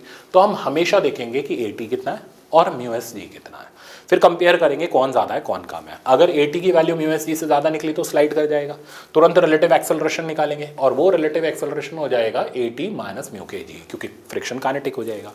और अगर 80 की वैल्यू म्यू जी से कम निकली तो ये स्लाइड नहीं करेगा और फ्रिक्शन स्टैटिक लगेगा, और स्टैटिक फ्रिक्शन सूडो के ही बराबर हो जाएगा। तो मतलब आपको चेक करना पड़ेगा, सवाल है मैं अभी दिखाऊंगा, चेक करना पड़ेगा कि स्लाइडिंग की कंडीशन बन रही है या नहीं बन रही है। वर्टिकल ट्रक बॉक्स में, वर्टिकल में आपने इसे ए से धक्का दिया तो ये जो सूडो लगा ना इसके ऊपर, ये जो मैं दिखा रहा हूँ MA का, ये इसमें नॉर्मल रिएक्शन लाता है। तो नॉर्मल रिएक्शन यहाँ MG के बराबर नहीं होती, केयरफुल रहना। अब नीचे लगने वाला MG इसको खिसकाने की कोशिश करता है, स्टैटिक फ्रिक्शन रोकने की कोशिश करता है। अगर हम चाहते हैं ब्लॉक रुका रहे तो MG less than equals to FS max, और अगर हम चाहते हैं स्लाइड कर जाए तो MG greater than FS max कर दो। फिलहाल लिमिटिंग कंडीशन बनाई तो A की वैल्यू मिल गई G बाय म्यू एस। अगर A से ज़्यादा कर दें तो चिपक जाएगा, कम रखेंगे तो नीचे स्लाइड करेगा। तो दोनों ट्रक बॉक्स हमने देख लिए, हॉरिजॉन्टल भी और वर्टिकल भी। प्रॉब्लम देख लेते हैं। प्रॉब्लम में आप ये देखो, अब मेरे सामने स्ट्रेट फॉरवर्ड प्रॉब्लम है, find out time taken by block to fall off the truck. अब हमें नहीं पता कि ये स्लाइड करेगा या नहीं करेगा, क्या सीन है। हमने 80 देखा, 80 का वैल्यू हमारे पास है 4, हमने तुरंत म्यू एस ये निकाला। म्यू एस तो दे ही नहीं रखा, उसने एक ही म्यू दे रखा है, तो हम म्यू एस म्यू के सेम लेते हुए चलेंगे। तो 0.3 इंटू 10, तो रिजल्ट आ गया 3। हमें पता चला 80 is greater than mu S C, तो इससे हमें साफ पता चल गया कि रिलेटिव स्लिपिंग होगी। तुरंत हमने ए रिलेटिव निकाला विच इज 80 माइनस म्यू के जी, ठीक है ना, 80 माइनस म्यू के जी, जो म्यू एस है वही म्यू के है, तो उसमें तो कुछ डरना नहीं है। तो 4 माइनस 3 यानी आ गया 1। इस बात का मतलब ये निकला कि जब हम यहाँ पर बैठ करके देखेंगे तो ये हमें 1 के एक्सेलरेशन से इधर जाता हुआ दिखाई देगा, और 2 मीटर डिस्टेंस कवर करने के बाद गिर जाएगा। तो टाइम जो लगेगा गिरने में वो under root 2L by a relative, तो अंडर रूट ऑफ 2, L की जगह 2, ए रिलेटिव की जगह 1, आंसर आ गया 2 सेकेंड। तो 2 सेकंड बाद ये बॉक्स ट्रक से गिर जाएगा। सपोज करो अगर यही 80 होता 2 मीटर पर सेकंड स्क्वायर, अब क्या होता, अगर ये 82 होता तो ये म्यू एस जी से कम होता, तो फिर बॉक्स स्लाइड नहीं करता, लगने वाला फ्रिक्शन स्टैटिक रहता और M80 के बराबर होता। तो एग्जामिनर क्या पूछता आपसे, फ्रिक्शन पूछता, तो आप तुरंत उसे M80 की वैल्यू, मास गिवन होना चाहिए, फिर उस सिचुएशन में M80 का वैल्यू निकाल के दे सकते हो। मेरे ख्याल से समझ गए होगे। इसको देखते हैं, इस सवाल में हमें क्या करना है। इस सवाल के अंदर हमें पता करना है कि इस ब्लॉक पे लगने वाला फ्रिक्शन कौन सा है, कितना है, और इसका एक्सेलरेशन कितना है। सबसे पहले हमने ये फोर्स लगा दी, वर्टिकल ट्रक बॉक्स जैसा ही है। ये फोर्स क्या करेगी, नॉर्मल रिएक्शन लाएगी। MG इसको चलाने की कोशिश करेगा, FS इसको रोकने की कोशिश करेगा। सबसे पहले हम FS मैक्स लिख लेंगे। FS मैक्स हो गया म्यू इंटू एन, एन ध्यान रखना है MG के बराबर नहीं है, N F के बराबर है, तो म्यू इंटू F, ठीक है ना। म्यू हो गया 0.6, F हो गया हमारा 10, आंसर आ गया 6। तो 6 न्यूटन का FS मैक्स है। अब हम देखेंगे MG कितना है। MG का वैल्यू हो गया हाफ इंटू 10, यानी ये हो गया 5 न्यूटन। अब आप अच्छी तरह जान रहे हो कि MG is less than FS max, यानी MG FS मैक्स से छोटा है। इस बात का मतलब ये निकला कि यहाँ की वेल्डिंग नहीं टूटेगी, लगने वाला जो फ्रिक्शन होगा वो स्टैटिक होगा, और स्टैटिक फ्रिक्शन अप्लाइड के बराबर होगा। अप्लाइड MG हो गया यानी 5 न्यूटन के ही बराबर होगा। एक्सेलरेशन जो होगा ब्लॉक का वो 0 होगा। मेरे ख्याल से आप बढ़िया से समझ गए होंगे कैसे मैंने सवाल को सॉल्व किया। नेक्स्ट मैं आपको दिखाता हूँ। अब नेक्स्ट जो आप देख रहे हो इसके अंदर एक और चीज़ मैं आपको बताऊँ जो मेरे को याद आ गई अचानक से, ब्लॉक ऑन ब्लॉक का कंसेप्ट। ये भी खूब पूछा जाता है। जैसे हमारे पास ये ब्लॉक ऑन ब्लॉक है, ये M1 का ब्लॉक है और ये M2 का ब्लॉक है। दो कंडीशन, ये स्मूथ सरफेस है, यहाँ का कोफिशिएंट म्यू है। तो ये जानना चाहता है F की मैक्सिमम वैल्यू सच दैट दोनों साथ साथ चले, ठीक है ना। अब क्या होगा, जैसे जैसे F बढ़ाते जाओगे इनका आपस का फ्रिक्शन बढ़ता चला जाएगा। कब तक बढ़ सकता है, जब तक FS मैक्स ना हो जाए। उसके बाद क्या होगा, अलग अलग चलेंगे। हम क्या चाहते हैं, साथ चलाना। तो हम तुरंत जैसे ही हमने सुना कि मैक्सिमम वैल्यू बताओ कि ये साथ साथ चलें, तुरंत हम बीच के फ्रिक्शन को FS मैक्स कर देंगे। बहुत ध्यान से देखना है, ठीक है ना। तो तुरंत हमने बीच के फ्रिक्शन को FS मैक्स कर दिया। इस पे FS मैक्स आगे लगाया और इस पे एफ एस मैक्स पीछे लगाया, ठीक है, एफ ए, क्योंकि दोनों साथ साथ चल रहे हैं, सिस्टम बाउंड्री बनाई और ए निकाल लिया, चलाने वाला एफ हो गया, तो एफ की वैल्यू हो गई m1 प्लस m2a। अब इसमें केयरफुल रहना, हमें एफ नहीं पता, हमें एफ निकालना है, हमें ए भी नहीं पता। अब क्या करेंगे, अब उस फोर्स से ए निकालेंगे जिस पे एफ एस मैक्स लग रहा है, सिर्फ और सिर्फ एफ एस मैक्स लग रहा है। तो इस पे एफ एस मैक्स लग रहा है, तो ऊपर वाले ब्लॉक से F S max equals to m2a किया, एफ एस मैक्स का फॉर्मूला डाला म्यू इंटू एन m2a। अब बहुत ध्यान से देखना, यहाँ का नॉर्मल रिएक्शन, तो किसी भी सरफेस का नॉर्मल रिएक्शन उसके ऊपर के वेट के बराबर हो जाता है। तो यहाँ का नॉर्मल रिएक्शन आपको चाहिए होगा तो m2g के बराबर होगा, यहाँ का चाहिए हो तो m1 प्लस m2g के बराबर होगा, डायरेक्ट भी लिख सकते हो। तो mu times m2g m2a, m2 से m2 घटा और a की वैल्यू आ गई म्यू जी। तो आपने क्या किया, साथ साथ चलने वाला पहले मैक्सिमम एक्सेलरेशन निकाला, इसको यहाँ पुट करके साथ साथ चलाने वाली मैक्सिमम फोर्स निकाल दी। अगर इस फोर्स से ज़्यादा रहेगा तो दोनों अलग अलग चलेंगे, वेल्डिंग टूट जाएगी, इससे कम रहेगा तो साथ साथ चलते रहेंगे। आई होप आप समझ गए होंगे। इसी तरीके से अगर यही सिस्टम रिवर्स कर दें, ठीक है ना, ये m1 है, ये m2 है, कोफिशिएंट म्यू है, मैंने इधर f लगा दिया, ये स्मूथ है। अब क्या होगा, अब इस पे लगने वाला एफ एस मैक्स इसको आगे ले जाएगा और इस पे लगने वाला एफ एस मैक्स इसको रोकने की कोशिश करेगा। हम वही सबसे पहले ए निकालेंगे, तो ए की वैल्यू हमारी एज इट इज हो गई F upon m1 plus m2।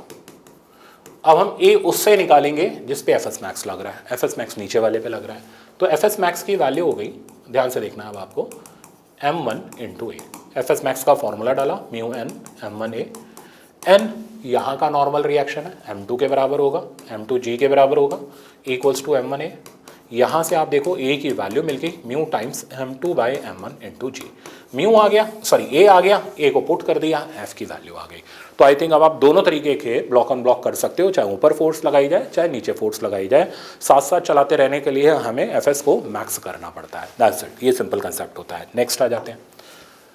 अब हमारा वर्क डन का कंसेप्ट है जो कि बहुत सिंपल है, वर्क एनर्जी हमारा बहुत फेवरेट भी है। तो एक बार वापस से रिवाइज कर लेते हैं। Work done bye constant force, variable नहीं, कांस्टेंट फोर्स। कांस्टेंट फोर्स का वर्क डन होता है F factor dot S factor, ठीक है ना। तो फोर्स तो तभी वर्क करती है जब वो डिस्प्लेसमेंट के परपेंडिकुलर ना हो। अगर डिस्प्लेसमेंट के परपेंडिकुलर हो गई तो ऐसे सिचुएशन में वर्क डन जीरो हो गया।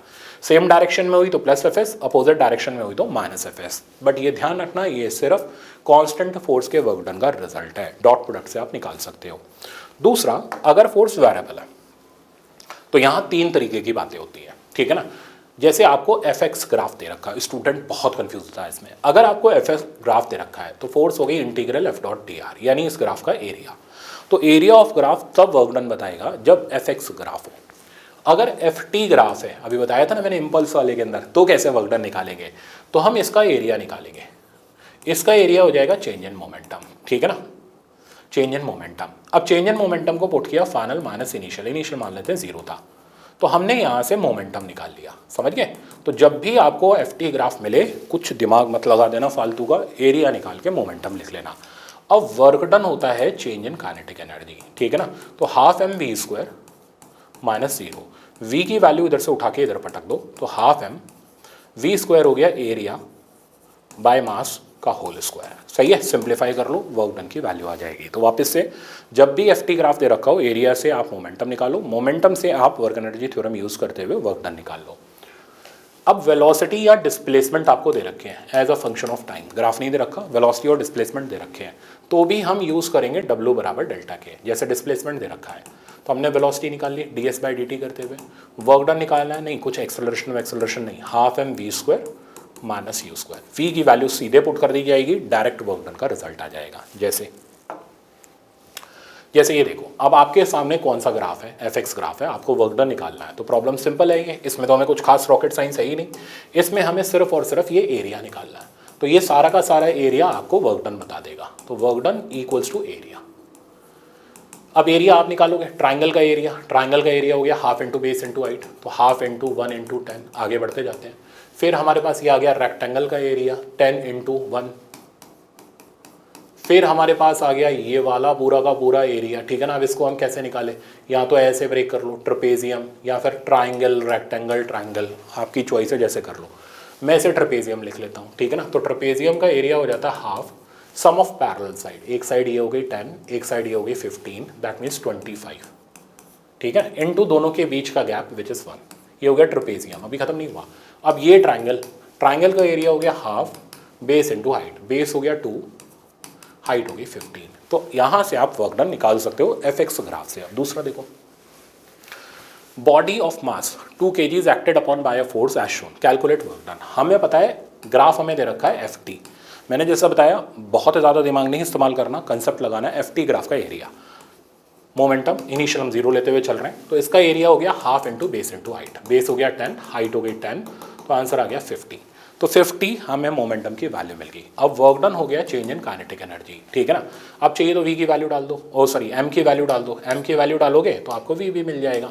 तो m की वैल्यू 2 पुट करते ही v मिल गया 25 metre per second. Work done हो गया चेंज इन काइनेटिक एनर्जी, तो half m v square minus u square, half m की जगह हमने 2 डाल दिया, v स्क्वायर हो गया 625, ये हो गया हमारा 0, वर्क डन आ गया 625 जूल। तो मेरे ख्याल से अब आप वर्क डन के सवालों में तो अटक नहीं सकते, ये बहुत कॉमन, बहुत फ्रीक्वेंटली पूछे जाने वाले सवाल होते हैं। नेक्स्ट आ जाते हैं हमें डिस्प्लेसमेंट टाइम की इक्वेशन दे रखी है, इसलिए मैंने कहा रिवीजन ऐसा होना चाहिए सब कुछ करवा दे और फटाफट से रिवाइज हो जाए, ठीक है ना। तो अब सारी चीज़ें देखो A to Z आपकी जितने भी ट्रिक्स हैं, कंसेप्ट है, सब रिवाइज होते जा रहे हैं। हमें डिस्प्लेसमेंट टाइम की इक्वेशन दे रखी है, फर्स्ट 3 सेकंड में हमें वर्क डन निकालना है, ठीक है ना। तो हम क्या करेंगे, वेलोसिटी निकालेंगे डिफरेंशिएट करके, तो 3t square minus 2t। Initial velocity देखेंगे t इक्वल्स टू 0 पर, वो ऑब्वियसली पुट करने पर 0 आ गई। फाइनल वेलोसिटी देखेंगे t इक्वल्स टू 3 पुट करने पर, ये हो गया 927 माइनस 6, आंसर आ गया 21 मीटर पर सेकेंड। सही है। अब वर्क डन के लिए हम लगा देंगे change in kinetic energy, half m v square minus u square, ठीक है ना। तो हाफ मास कितना दे रखा है हमें क्वेश्चन में, मास हमें दे रखा है 2 kg, v square minus u square 21 का स्क्वायर और इनिशियल हो गया 0, ये यहाँ से कैंसिल हुआ, आपके पास वर्क डन की वैल्यू आ गई। तो आई थिंक अब किसी भी हाल में आप वर्क डन तो कर लोगे, इसकी तो आपको दिक्कत नहीं आनी। नेक्स्ट मैं आपको दिखाता हूँ। नेक्स्ट है फोर्स और पोटेंशियल एनर्जी का रिलेशन। देखो पोटेंशियल, जब कंजर्वेटिव फोर्स एक्ट कर रही हो तो पोटेंशियल एनर्जी से फोर्स निकालने का तरीका है माइनस du/dr, यानी आप इसका डिफरेंशिएट कर दो, यानी इसका स्लोप का नेगेटिव साइन ले लो, तो आपको मिल जाएगी फोर्स की वैल्यू। और अगर आप पार्शियल डिफरेंशिएशन से करना चाहते हो, यानी जब ये u हमें x y z के फंक्शन में दे रखा हो, तो माइनस ∂u/∂x ∂u/∂y ∂u/∂z। अब ये चीज़ या तो यहाँ पे कर लो या इलेक्ट्रिक फील्ड और पोटेंशियल वाले रिलेशन में कर लो, मैंने वहाँ कराई हुई है, तो यहाँ पर मैं आपको डायरेक्ट बता देता हूँ। स्टेबल इक्विलिब्रियम कब होता है, स्टेबल इक्विलिब्रियम तब होता है जब पोटेंशियल एनर्जी ग्राफ में मिनिमम हो, और कोई भी चीज़ मिनिमम होगी तो उसका डबल डिफरेंशिएशन जो होगा, ग्राफ जो अगर ऊपर की तरफ खुल रहा है तो काइनेमेटिक्स में बताया हुआ मैंने, डबल डिफरेंशिएशन उसका पॉजिटिव होगा, ठीक है ना, ए पॉजिटिव। अगर एक्स वाला ग्राफ ऊपर की तरफ खुलता है तो ए कैसा रहता है, पॉजिटिव। तो अगर ग्राफ ऊपर की तरफ खुल रहा है तो d2u/dr स्क्वायर ग्रेटर देन 0 होगा। सिमिलरली अगर ग्राफ नीचे खुल रहा है तो अनस्टेबल इक्विलिब्रियम में पोटेंशियल एनर्जी की वैल्यू यहाँ मैक्सिमम मिल रहेगी, डबल डिफरेंशिएशन लेस देन 0। अगर न्यूट्रल इक्विलिब्रियम है तो डबल डिफरेंशिएशन हमारा 0 के बराबर रहेगा, ठीक है ना। अब यहाँ पर हमसे एफ ग्राफ भी पूछ लेता है, मैं आपको बताता हूँ। जैसे ये देख रहे हो आप, यहाँ पर हमें एफ ग्राफ के बारे में जानकारी देनी है कि इन पॉइंट में कौन स्टेबल है कौन अनस्टेबल है। तो मैं आपको इससे समझा देता हूँ, फिर आप इसका आंसर खुद कर देना। तो u वर्सेज r का ये ग्राफ रहा, ठीक है। स्टेबल इक्विलिब्रियम में हमें पता है हम एफ ग्राफ बनाना चाहते हैं। मैंने अभी आपको बताया कि आप अगर फोर्स निकालना चाहते हो तो आप फोर्स को माइनस du/dr से निकालो, यानी इसका स्लोप देखो और नेगेटिव साइन लगाओ। तो मैंने 3 पॉइंट पकड़े, 1 2 3। आप देखो यहाँ स्लोप कैसा है, नेगेटिव है, बट फोर्स कैसी रहेगी, पॉजिटिव। यहाँ फोर्स हो जाएगी 0 क्योंकि स्लोप 0 है। यहाँ स्लोप पॉजिटिव है, du/dr पॉजिटिव है, बट फोर्स आ जाएगी वो नेगेटिव आ जाएगी। तो स्टेबल इक्विलिब्रियम की पहचान होती है कि फोर्स पॉजिटिव, 0 और नेगेटिव, यानी ऊपर से नीचे की तरफ स्विंग करती है, ठीक है ना। तो पहले पॉजिटिव, फिर 0 और फिर नेगेटिव, ये एफ का ग्राफ रहता है, एफ का, ठीक है ना। अनस्टेबल इक्विलिब्रियम में देखोगे तो उल्टा हो जाएगा, नेगेटिव से पॉजिटिव, नेगेटिव से पॉजिटिव नीचे से ऊपर की तरफ स्विंग करेगी, वो अनस्टेबल हो जाएगा।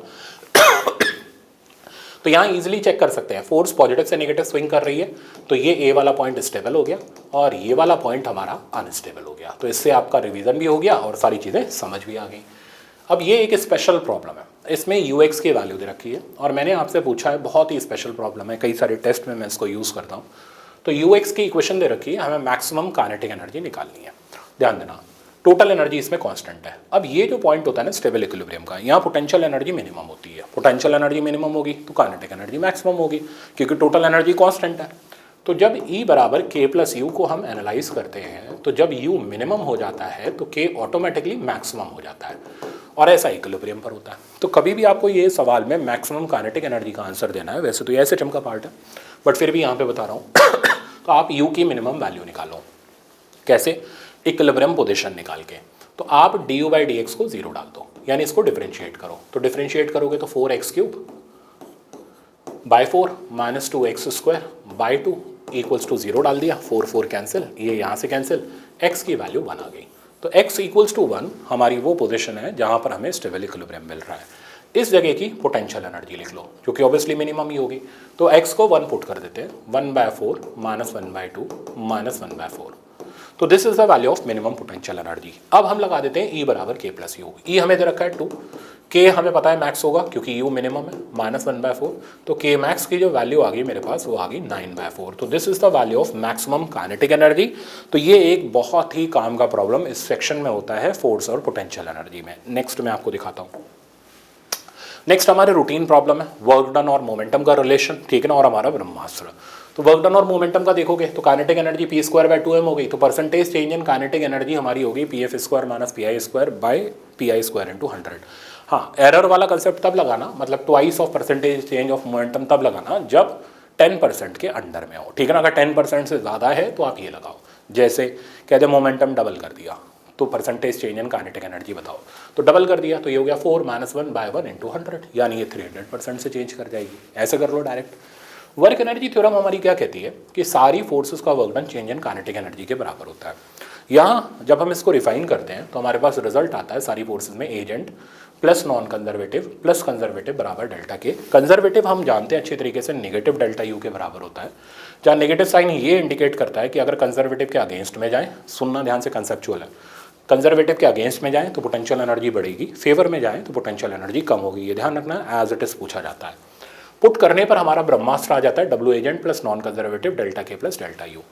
अगर एजेंट और नॉन कंजर्वेटिव ना हो यानी डेल्टा के प्लस डेल्टा यू 0 हो जाएगा, मतलब मैकेनिकल एनर्जी कंजर्व होगी। तो मैकेनिकल एनर्जी कंजर्वेशन तब लगानी होती है, आप देखोगे लेक्चर में फुल डिटेल्स हमने किया हुआ है। तो मैकेनिकल एनर्जी कंजर्वेशन हमें तब लगानी होती है जब कोई एजेंट ना हो, एक्सटर्नल फोर्स ना हो और कोई नॉन कंजर्वेटिव फोर्स ना हो, ठीक है ना। तो मैकेनिकल एनर्जी कंजर्व्ड है। जैसे आप यहाँ पर देख रहे हो हैंगिंग चेन। हैंगिंग चेन की अगर हमें पोटेंशियल एनर्जी लिखनी है, क्योंकि इस पर सवाल रहता ही रहता है, हैंगिंग चेन में क्योंकि ये पॉइंट मास नहीं है तो पोटेंशियल एनर्जी के लिए हम रेफरेंस बनाते हैं। तो टेबल टॉप को मैंने रेफरेंस बना लिया। अगर ऑब्जेक्ट नॉन पॉइंट मास है तो सेंटर ऑफ मास की हाइट ले लेंगे, तो इसकी पोटेंशियल एनर्जी होगी माइनस mhg/L/2। mh हो गया mass of hanging part, LH हो गई लेंथ ऑफ हैंगिंग पार्ट, और 2 इसलिए किया क्योंकि सेंटर ऑफ मास बीच में होगा। स्प्रिंग की पोटेंशियल एनर्जी देखोगे तो वो हमेशा हाफ के एक्स स्क्वायर ही रहती है, चाहे स्प्रिंग इलोंगेटेड हो चाहे स्प्रिंग कंप्रेस्ड हो। मैं आपको कंसेप्ट दिखाता हूँ इस पर। जैसे ये देखो, ये कह रहा है कि एक चेन है, हमने टेबल के ऊपर रखी हुई है, ठीक है ना। अब देखना पड़ेगा स्मूथ टेबल है या रफ टेबल है। अगर ये स्मूथ टेबल है और इसको छोड़ दिया तो मैकेनिकल एनर्जी कंजर्व होगी, और अगर हमने इसे खींचा तो एजेंट लगेगा, यानी ब्रह्मास्त्र का सवाल हो जाएगा। सवाल क्या कह रहा है? Work done in bringing hanging part back on table. तो ये काम कर कौन रहा है? एजेंट कर रहा है। जब एजेंट आएगा एनर्जी कंजर्वेशन आप नहीं लगा सकते, ठीक है ना। तो एजेंट ने क्या किया, पूरी की पूरी चेन को टेबल टॉप पे ला दिया। आप सबसे पहले पोटेंशियल एनर्जी लिखो, रेफरेंस हमने यही ले लिया, फाइनल 0 हो गई।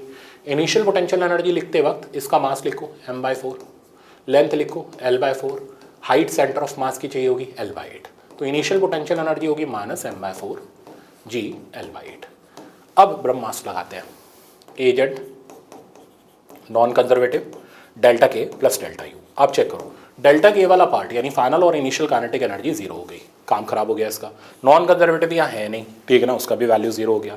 तो जो एजेंट ने वर्क डन किया वो हो गया final potential energy minus initial potential energy, यानी चेंज इन पोटेंशियल एनर्जी के बराबर। फाइनल हो गई 0, इनिशियल हो गई माइनस mgL/32। तो आंसर आ गया mgL/32। अब यही सवाल ऐसे होता कि हमने इस चेन को रिलीज कर दिया, ठीक है ना, और जब ये पूरी चेन फॉल कर जाए तो वेलोसिटी बता दो। तो अब जब पूरी चेन फॉल कर जाएगी टेबल से और आपको इसकी वेलोसिटी पूछनी हो, रेफरेंस यही रहा, पहले पोटेंशियल एनर्जी लिखो, माइनस पूरा मास हो गया mgL/2। इनिशियल मैंने आपको बता ही दिया L/4 m/4, और इनिशियल पोटेंशियल एनर्जी होगी माइनस mgL/32। क्योंकि टेबल स्मूथ है और कोई एजेंट नहीं है तो मैकेनिकल एनर्जी कंजर्व हो गई, हमने तुरंत लगाया के आई प्लस यू आई के एफ प्लस यू एफ, बस इसके अंदर डाटा डालना है। इनिशियली चेन रेस्ट पर थी तो इनिशियल काइनेटिक एनर्जी 0 हो गई, पोटेंशियल एनर्जी mgl/32 हो गई, final kinetic energy half mv² हो गई, final potential energy minus mgl/2 हो गई। अब यहाँ से इसको इधर लाओ और v की वैल्यू निकाल लो। तो मैंने आपको दोनों वैरायटी करा दी, एजेंट लग रहा हो तो कैसे करना है, और फ्री हो सिस्टम यानी मैकेनिकल एनर्जी कंजर्व्ड हो तो कैसे करना है, अभी और देखते हैं। अब इसके अंदर देखो ये बहुत ही इंपॉर्टेंट प्रॉब्लम है, स्ट्रेट फॉरवर्ड डायरेक्ट एग्जाम में आने वाले। तो इसमें क्या सीन है कि हमारे पास एक मास था, हमने इसको नॉर्मल पोजीशन में होल्ड करके रखा था, अचानक से छोड़ दिया, ठीक है ना। कहते हैं मैक्सिमम इलोंगेशन बताओ, बहुत ध्यान से सुनना। जब हम इसको सडनली छोड़ते हैं तो ये रुकता नहीं है, ये ऑसिलेट करता है यूँ करके, ठीक है ना। क्यों ऑसिलेट करता है, क्योंकि ये जाता है अपने इक्विलिब्रियम पोजीशन पर, एक्सेलरेट होता हुआ। इक्विलिब्रियम पोजीशन में फोर्सेस बैलेंस होती हैं, तो mg और k x नॉट बराबर हो गए, बट ये रुका नहीं क्योंकि यहाँ पर वेलोसिटी इसकी मैक्सिमम हो गई। तो ये चलता चला जाता है अपने एक्सट्रीम पोजीशन तक। तो बिल्कुल SHM का कंसेप्ट बन जाता है, जहाँ से छोड़ा वो एक्सट्रीम, जहाँ रुका वो एक्सट्रीम, ठीक है ना। अब अगर आपको मैक्सिमम आपको इलोंगेशन निकालना है तो वो और कुछ तोड़ना हो गया, वो तो इसका डबल हो गया। तो आप क्या करो, x नॉट निकालो, फोर्स बैलेंस करके डबल मार दो, आपके पास यहाँ पर मैक्सिमम इलोंगेशन आ गया। तो मैक्सिमम इलोंगेशन की वैल्यू ट्वाइस x नॉट हो गई, और x नॉट की वैल्यू हम फोर्स बैलेंस से निकाल लेंगे mg/k करते हुए, तो ट्वाइस mg/k ये हमारे पास इसकी वैल्यू आ गई। इसी की वैरायटी का ये सवाल है, कहता है m की वैल्यू बता दो सच दैट ये कॉन्टैक्ट ना छोड़े जब हम इसको सडनली छोड़ें। अभी तो बताया मैंने, सडनली छोड़ने पर ये ऑसिलेट करता है और यहाँ तक जाता है, ये x नॉट हो गया, इतना और गया। तो आप खुद सोचो, जब ये मास यहाँ तक आएगा तो ये स्प्रिंग के अंदर एलोंगेशन मैक्सिमम होगा, और इधर k2x नॉट का फोर्स लगाएगा, नीचे इस पे mg लग रहा है। अगर ये यहाँ पे भी नहीं उठा तो ये कभी नहीं उठेगा, ठीक है ना।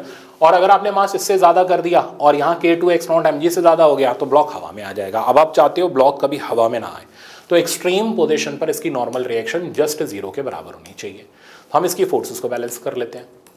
तो k2x नॉट, ट्रिक भी दे दूंगा अभी आपको, equals to mg, x naught की वैल्यू डालो mg/k equals to mg, g से g कैंसिल करो, k से k कैंसिल करो, m की वैल्यू आ गई m/2। तो ध्यान रखना, अगर हम सडनली ऑब्जेक्ट को छोड़ें तो इसकी जो वैल्यू होती है रखे हुए ऑब्जेक्ट के वेट के आधी होनी चाहिए। अगर आपने इससे ज़्यादा कर दिया तो ये हवा में आ जाएगा, कम रखा तो ये एज इट इज़ रेस्ट पर रहेगा।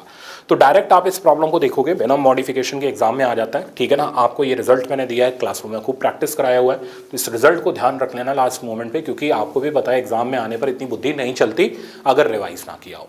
नेक्स्ट पर चलते हैं। अब ये तो अपने पेटेंटेड प्रॉब्लम है सीबी के। हमने क्या किया, ये एक स्मूथ सरफेस है, यहाँ से ब्लॉक को रिलीज कर दिया, इनिशियल वेलोसिटी 0 हो गई। इधर तक कोई नॉन कंजर्वेटिव नहीं है, एजेंट नहीं है, एनर्जी कंजर्व्ड है। बट यहाँ जाकर के रफ सरफेस आ गया, उसने क्या किया, इसकी एनर्जी को डिसिपेट कराना शुरू किया, फ्रिक्शन ने एनर्जी को लॉस कराना शुरू किया। यहाँ जाकर के फाइनली रेस्ट पर आ गया। अब वो जानना चाहता है डिस्टेंस बता दो। अब हम क्या करें, क्या पहले एनर्जी कंजर्वेशन लगाएं फिर हम नॉन कंजर्वेटिव लगाएं? नहीं, हम सीधे ब्रह्मास्त्र लगाएंगे, ठीक है ना। तो हमेशा मैंने सिखाया हुआ है ऐसे प्रॉब्लम में सीधे ब्रह्मास्त्र यूज करो। तो W agent non conservative equals to delta के प्लस डेल्टा यू। एजेंट है नहीं, ठीक है ना, कोई कहीं पर भी एजेंट नहीं है, पूरे थ्रू आउट मोशन में 0 हो गया। नॉन कंजर्वेटिव यहाँ से एक्ट कर रहा है, कौन सा फ्रिक्शन, काइनेटिक, म्यू mg। कितनी दूरी तक एक्ट कर रहा है, d तक। दोनों के बीच का एंगल कितना है, 180। तो वर्क डन हो गया minus mu mg/d। Final kinetic energy 0, initial kinetic energy भी 0, फाइनल पोटेंशियल एनर्जी ग्राउंड पर 0, initial potential energy h height पर माइनस mgh। ठीक है, अब आप चेक करो, माइनस माइनस कटा, mg कटा, और हमें जो d की वैल्यू निकालनी थी स्ट्रेट फॉरवर्ड आ गई h/म्यू। h है, यहाँ r/म्यू लिख लो, 1 डिवाइडेड बाय 0.5, दैट मीन्स ये आ गया 2 मीटर। तो 2 मीटर ये ग्राउंड के ऊपर जाएगा और उसके बाद जाकर के रुकेगा। ये था आपका ब्रह्मास्त्र के ऊपर बेस्ड सवाल। तो देखो, पावर वाले सवाल में भी बहुत सारे स्टूडेंट कंफ्यूज रहते हैं। जैसे यहाँ 2 तरीके की पावर होती है। हमने क्या किया, एक पंप लगा रखा है, पंप पानी को v वेलोसिटी से ला रहा है, तो rate at which kinetic energy is imparted. तो ये हो गई dk/dt, सॉल्व किया, हाफ v² dm/dt, dm/dt हम जानते हैं रो ए वी होता है, तो ये आ गई half rho A we cube. तो इस रेट से पंप पानी को काइनेटिक एनर्जी दे रहा है। अब पंप कर क्या कह रहा है, पंप 2 काम कर रहा है, एक तो पानी को काइनेटिक एनर्जी भी दे रहा है, दूसरा उसको कांस्टेंट स्पीड पे भी मेंटेन रख रहा है।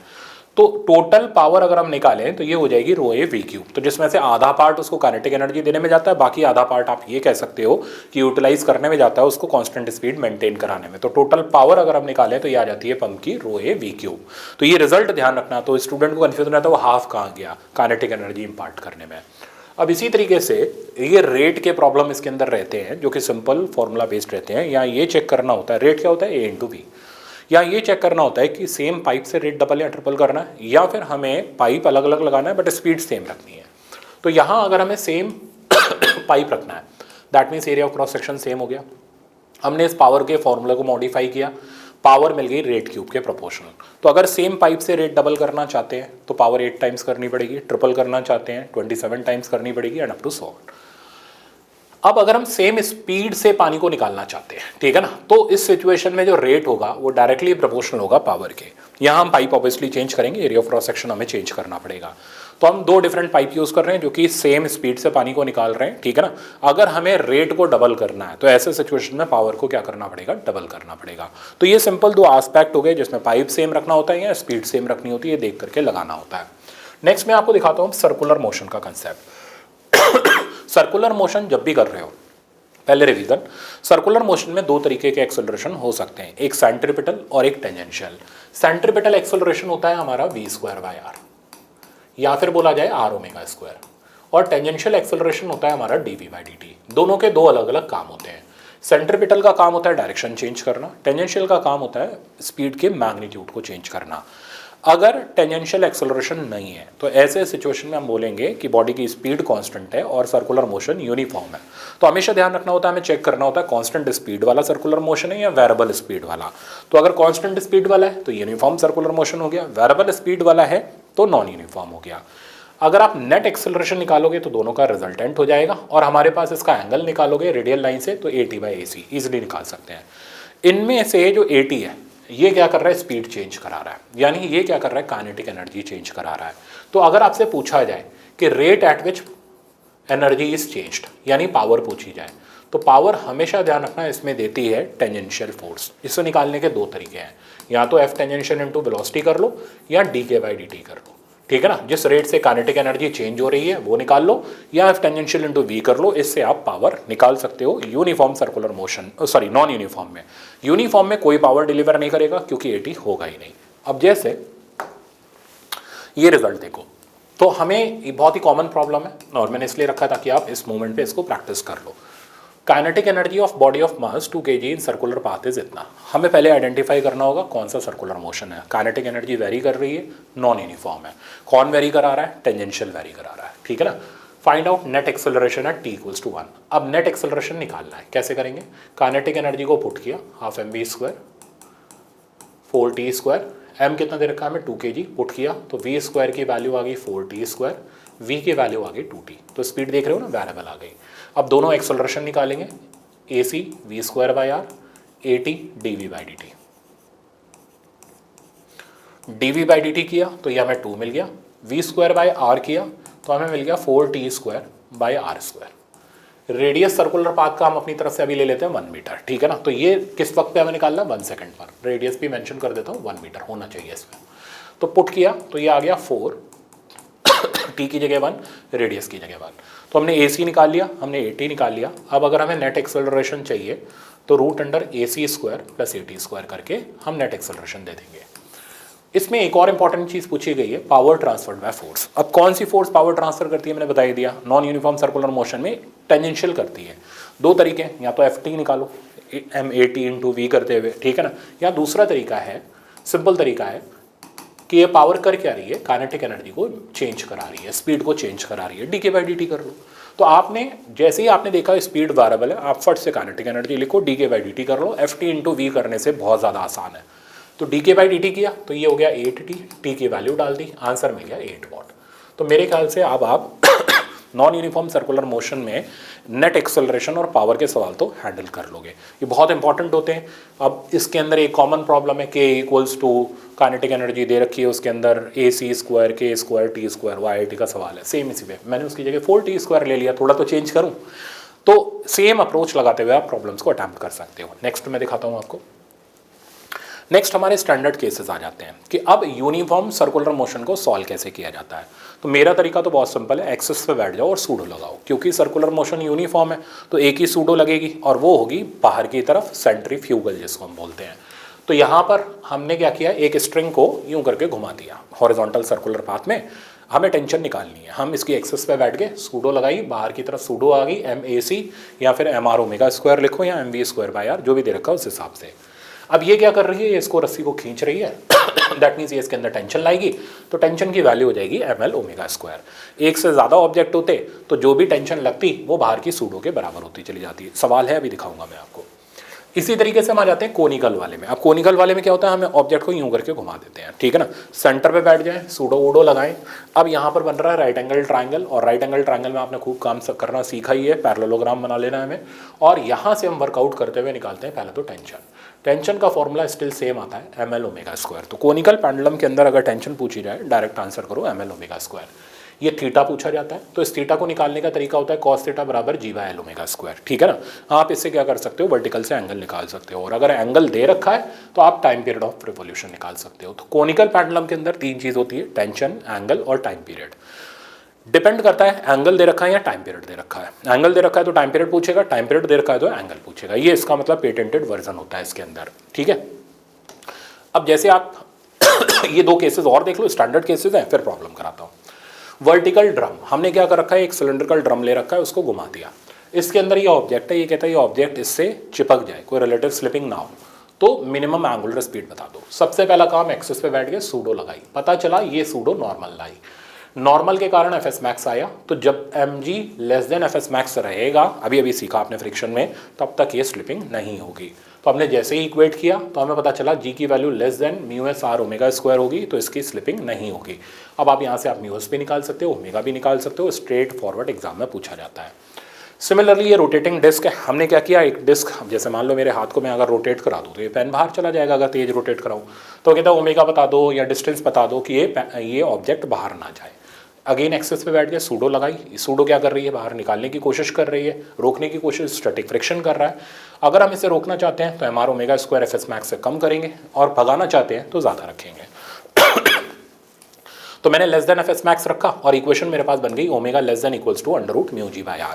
इसे रटने की जरूरत नहीं है, ये आप एग्जाम में ईजिली सॉल्व कर सकते हो सूडो लगाते हुए। नेक्स्ट मैं आपको दिखाता हूँ। अब आप दो सवाल देख रहे हो, रटने की जरूरत ही नहीं, जैसा मैंने बताया, हमें टेंशन की वैल्यूज निकालनी है। फट से एक्सिस पे बैठ जाओ और दोनों पे टेंशन लगाओ, इस पे लगी ML ओमेगा स्क्वायर, इस पे बाहर लगी M2L ओमेगा स्क्वायर। तो जो भी टेंशन होगी ना वो बाहर लगने वाली सूडो के बराबर होगी। तो अगर मेरे को T1 निकालना है तो ये T1 इन दोनों सूडो के बराबर होगा। सिस्टम बाउंड्री लेकर के चेक कर लो, तो T1 की वैल्यू हो जाएगी ML omega square M2L omega square, तो फाइनल रिजल्ट आ जाएगा 3ML ओमेगा स्क्वायर, ठीक है। अगर मेरे को T2 निकालना है तो सिर्फ और सिर्फ बाहर वाली सूडो यानी 2ML ओमेगा स्क्वायर हो गया। अब आपको रेशियो निकालना है तो इजीली आप रेशियो ले सकते हो। तो ये हो गया मल्टीपल ब्लॉक्स को हम हॉरिजॉन्टल पाथ में घुमाते हैं उसका सवाल। पढ़ो उसको। ये कह रहा है फाइंड x, ये दूरी बताओ such that block does not fly of. हम क्या करेंगे, रट्टे नहीं मारेंगे, एक्सिस पे बैठेंगे, सूडो लगाएंगे, MR ओमेगा स्क्वायर यानी MX ओमेगा स्क्वायर और अंदर FS लगा देंगे।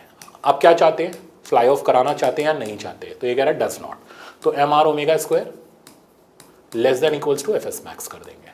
सही है, कहीं कुछ रटने की जरूरत नहीं है, शुद्ध कंसेप्ट है। तो MX ओमेगा स्क्वायर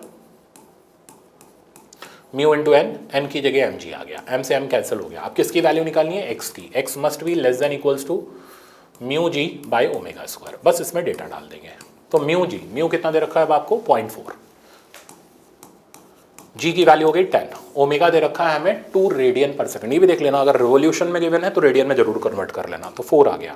तो less than equals to 1 metre. तो अगर आप 1 मीटर के अंदर रखोगे तो फिर तो ये फ्लाई ऑफ नहीं करेगा, इससे ज़्यादा रख दोगे तो फ्लाई ऑफ कर जाएगा। अब आई होप आपको समझ आ गया होगा मैंने कैसे लगाया और मैंने क्या बोला, आपको रटना नहीं है, आप इसी तरह कंसेप्ट लगा करके फर्स्ट राउंड में इनको अटेम्प्ट कर सकते हो। नेक्स्ट हमारा बहुत सिंपल सा कंसेप्ट आता है, वो बैंकिंग ऑफ ट्रैक का और मोशन ऑन हॉरिजॉन्टल ट्रैक का। तो अब अगर एक साइकिलिस्ट हॉरिजॉन्टल ट्रैक पे चला रहा है तो इसकी मैक्सिमम स्पीड होती है under root mu S R G, और जो एंगल ऑफ इंक्लिनेशन होता है वर्टिकल से कितने एंगल पर झुकाना होता है वो हो जाता है V square by R G. Straight formula based है, कुछ नहीं रॉकेट साइंस है।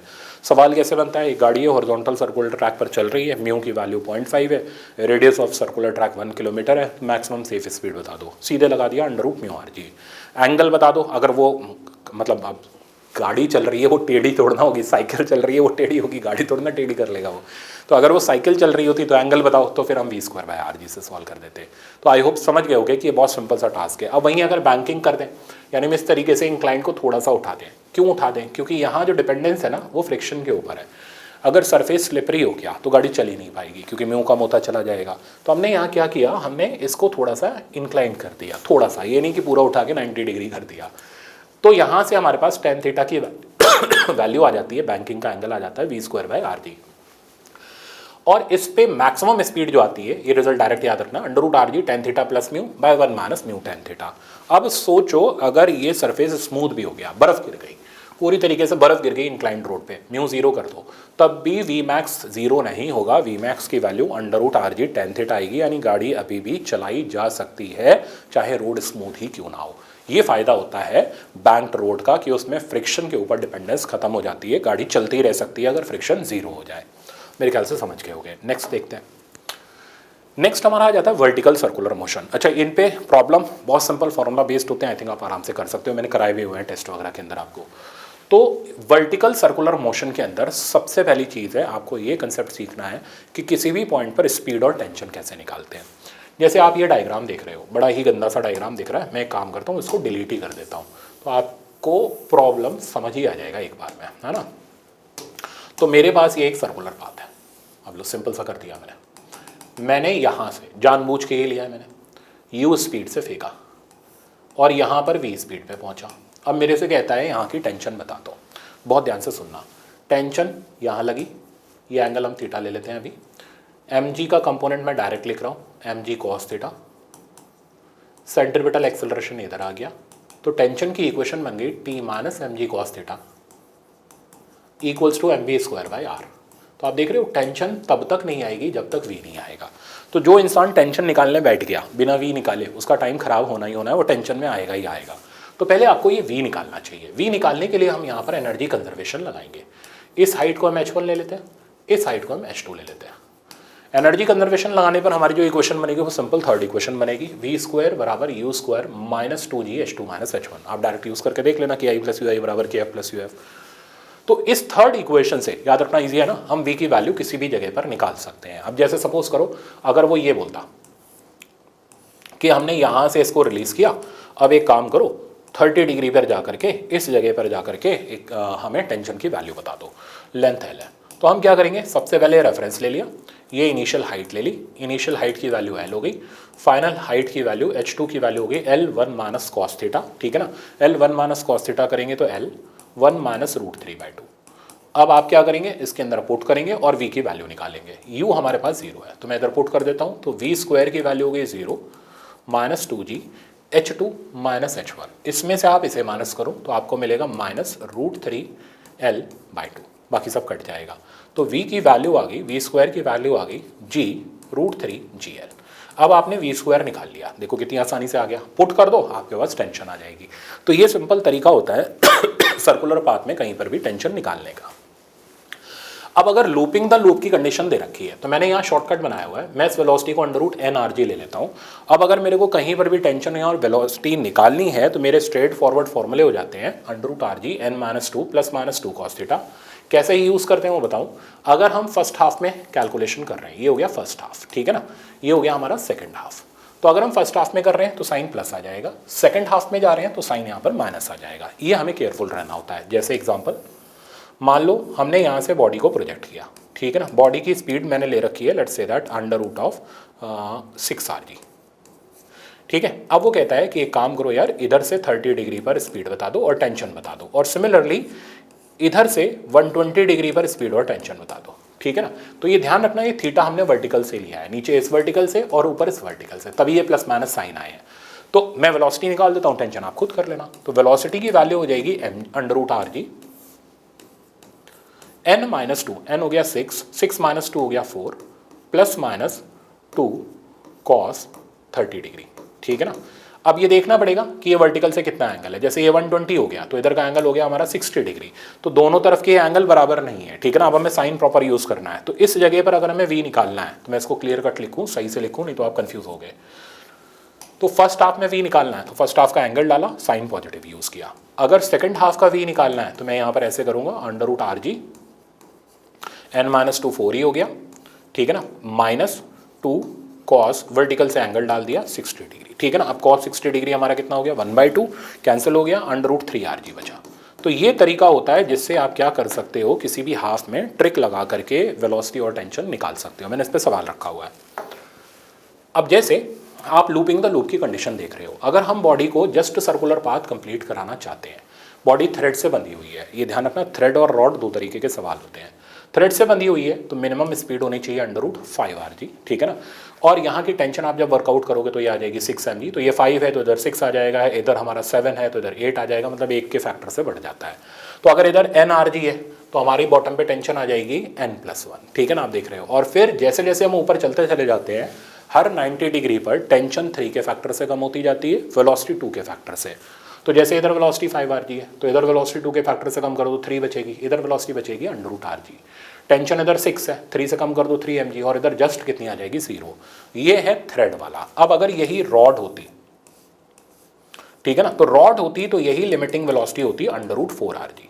समझिए आप मेरी बात। तो रॉड में अगर आपको लूपिंग द लूप कराना है, मासलेस रॉड होनी चाहिए, तो इस सिचुएशन में लिमिटिंग वेलोसिटी होगी अंडर रूट 4 आर जी।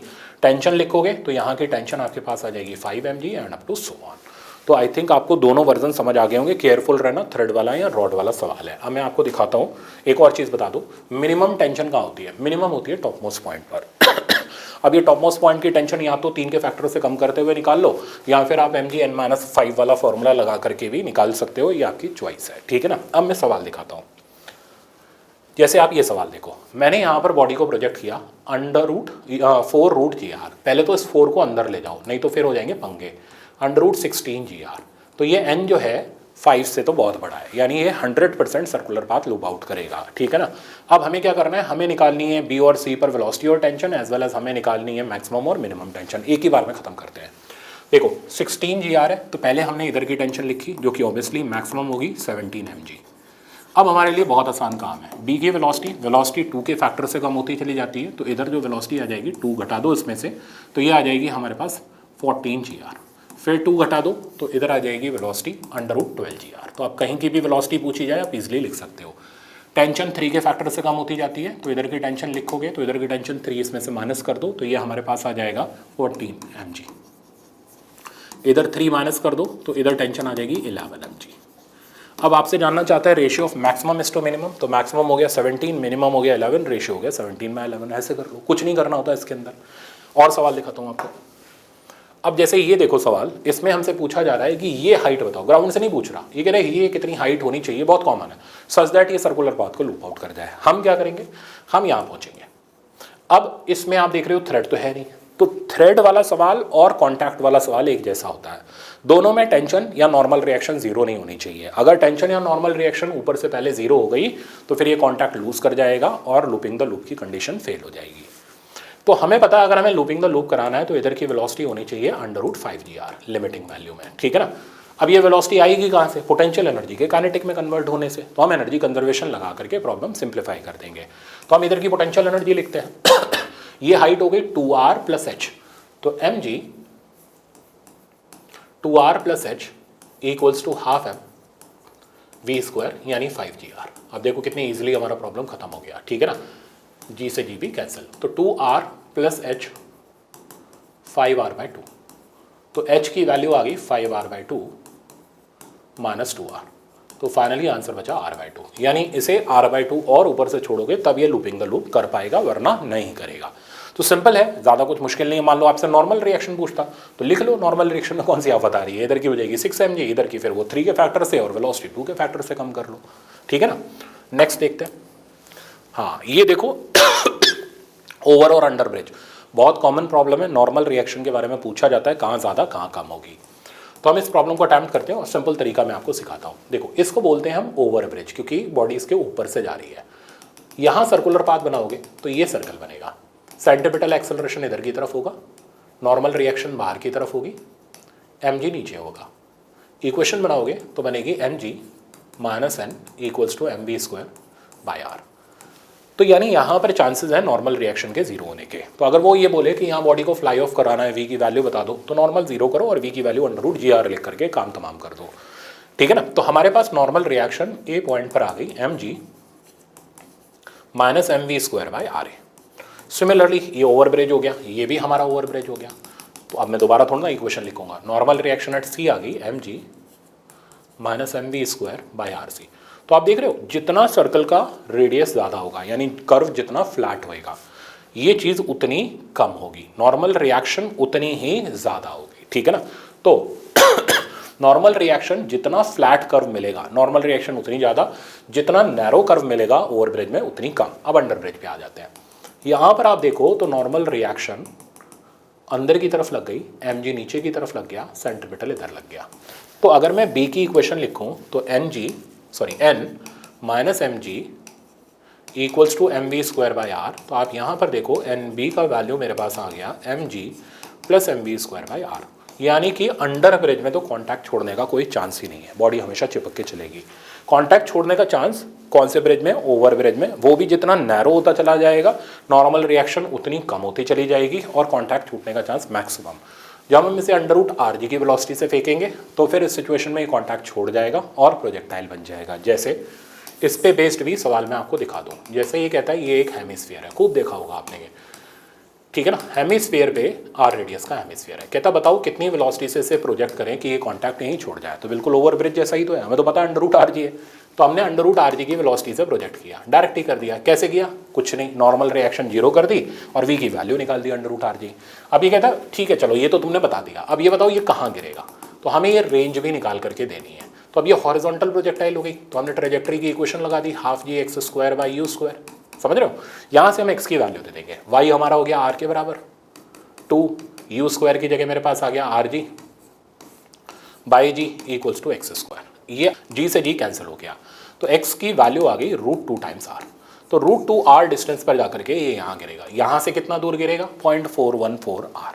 तो आई थिंक अब आपको सर्कुलर का एक एक कंसेप्ट डिटेल से मैंने बता दिया। अब कोई गड़बड़ नहीं होनी चाहिए, चाहे ओवर ब्रिज हो, चाहे अंडर ब्रिज हो, चाहे लूपिंग द लूप हो, चाहे रॉड हो, चाहे यूसीएम हो, चाहे NUCM हो, A to Z अब आपके कंसेप्ट इसके अंदर क्लियर है। अब इसको प्रैक्टिस कर लो, फिर आगे चलना।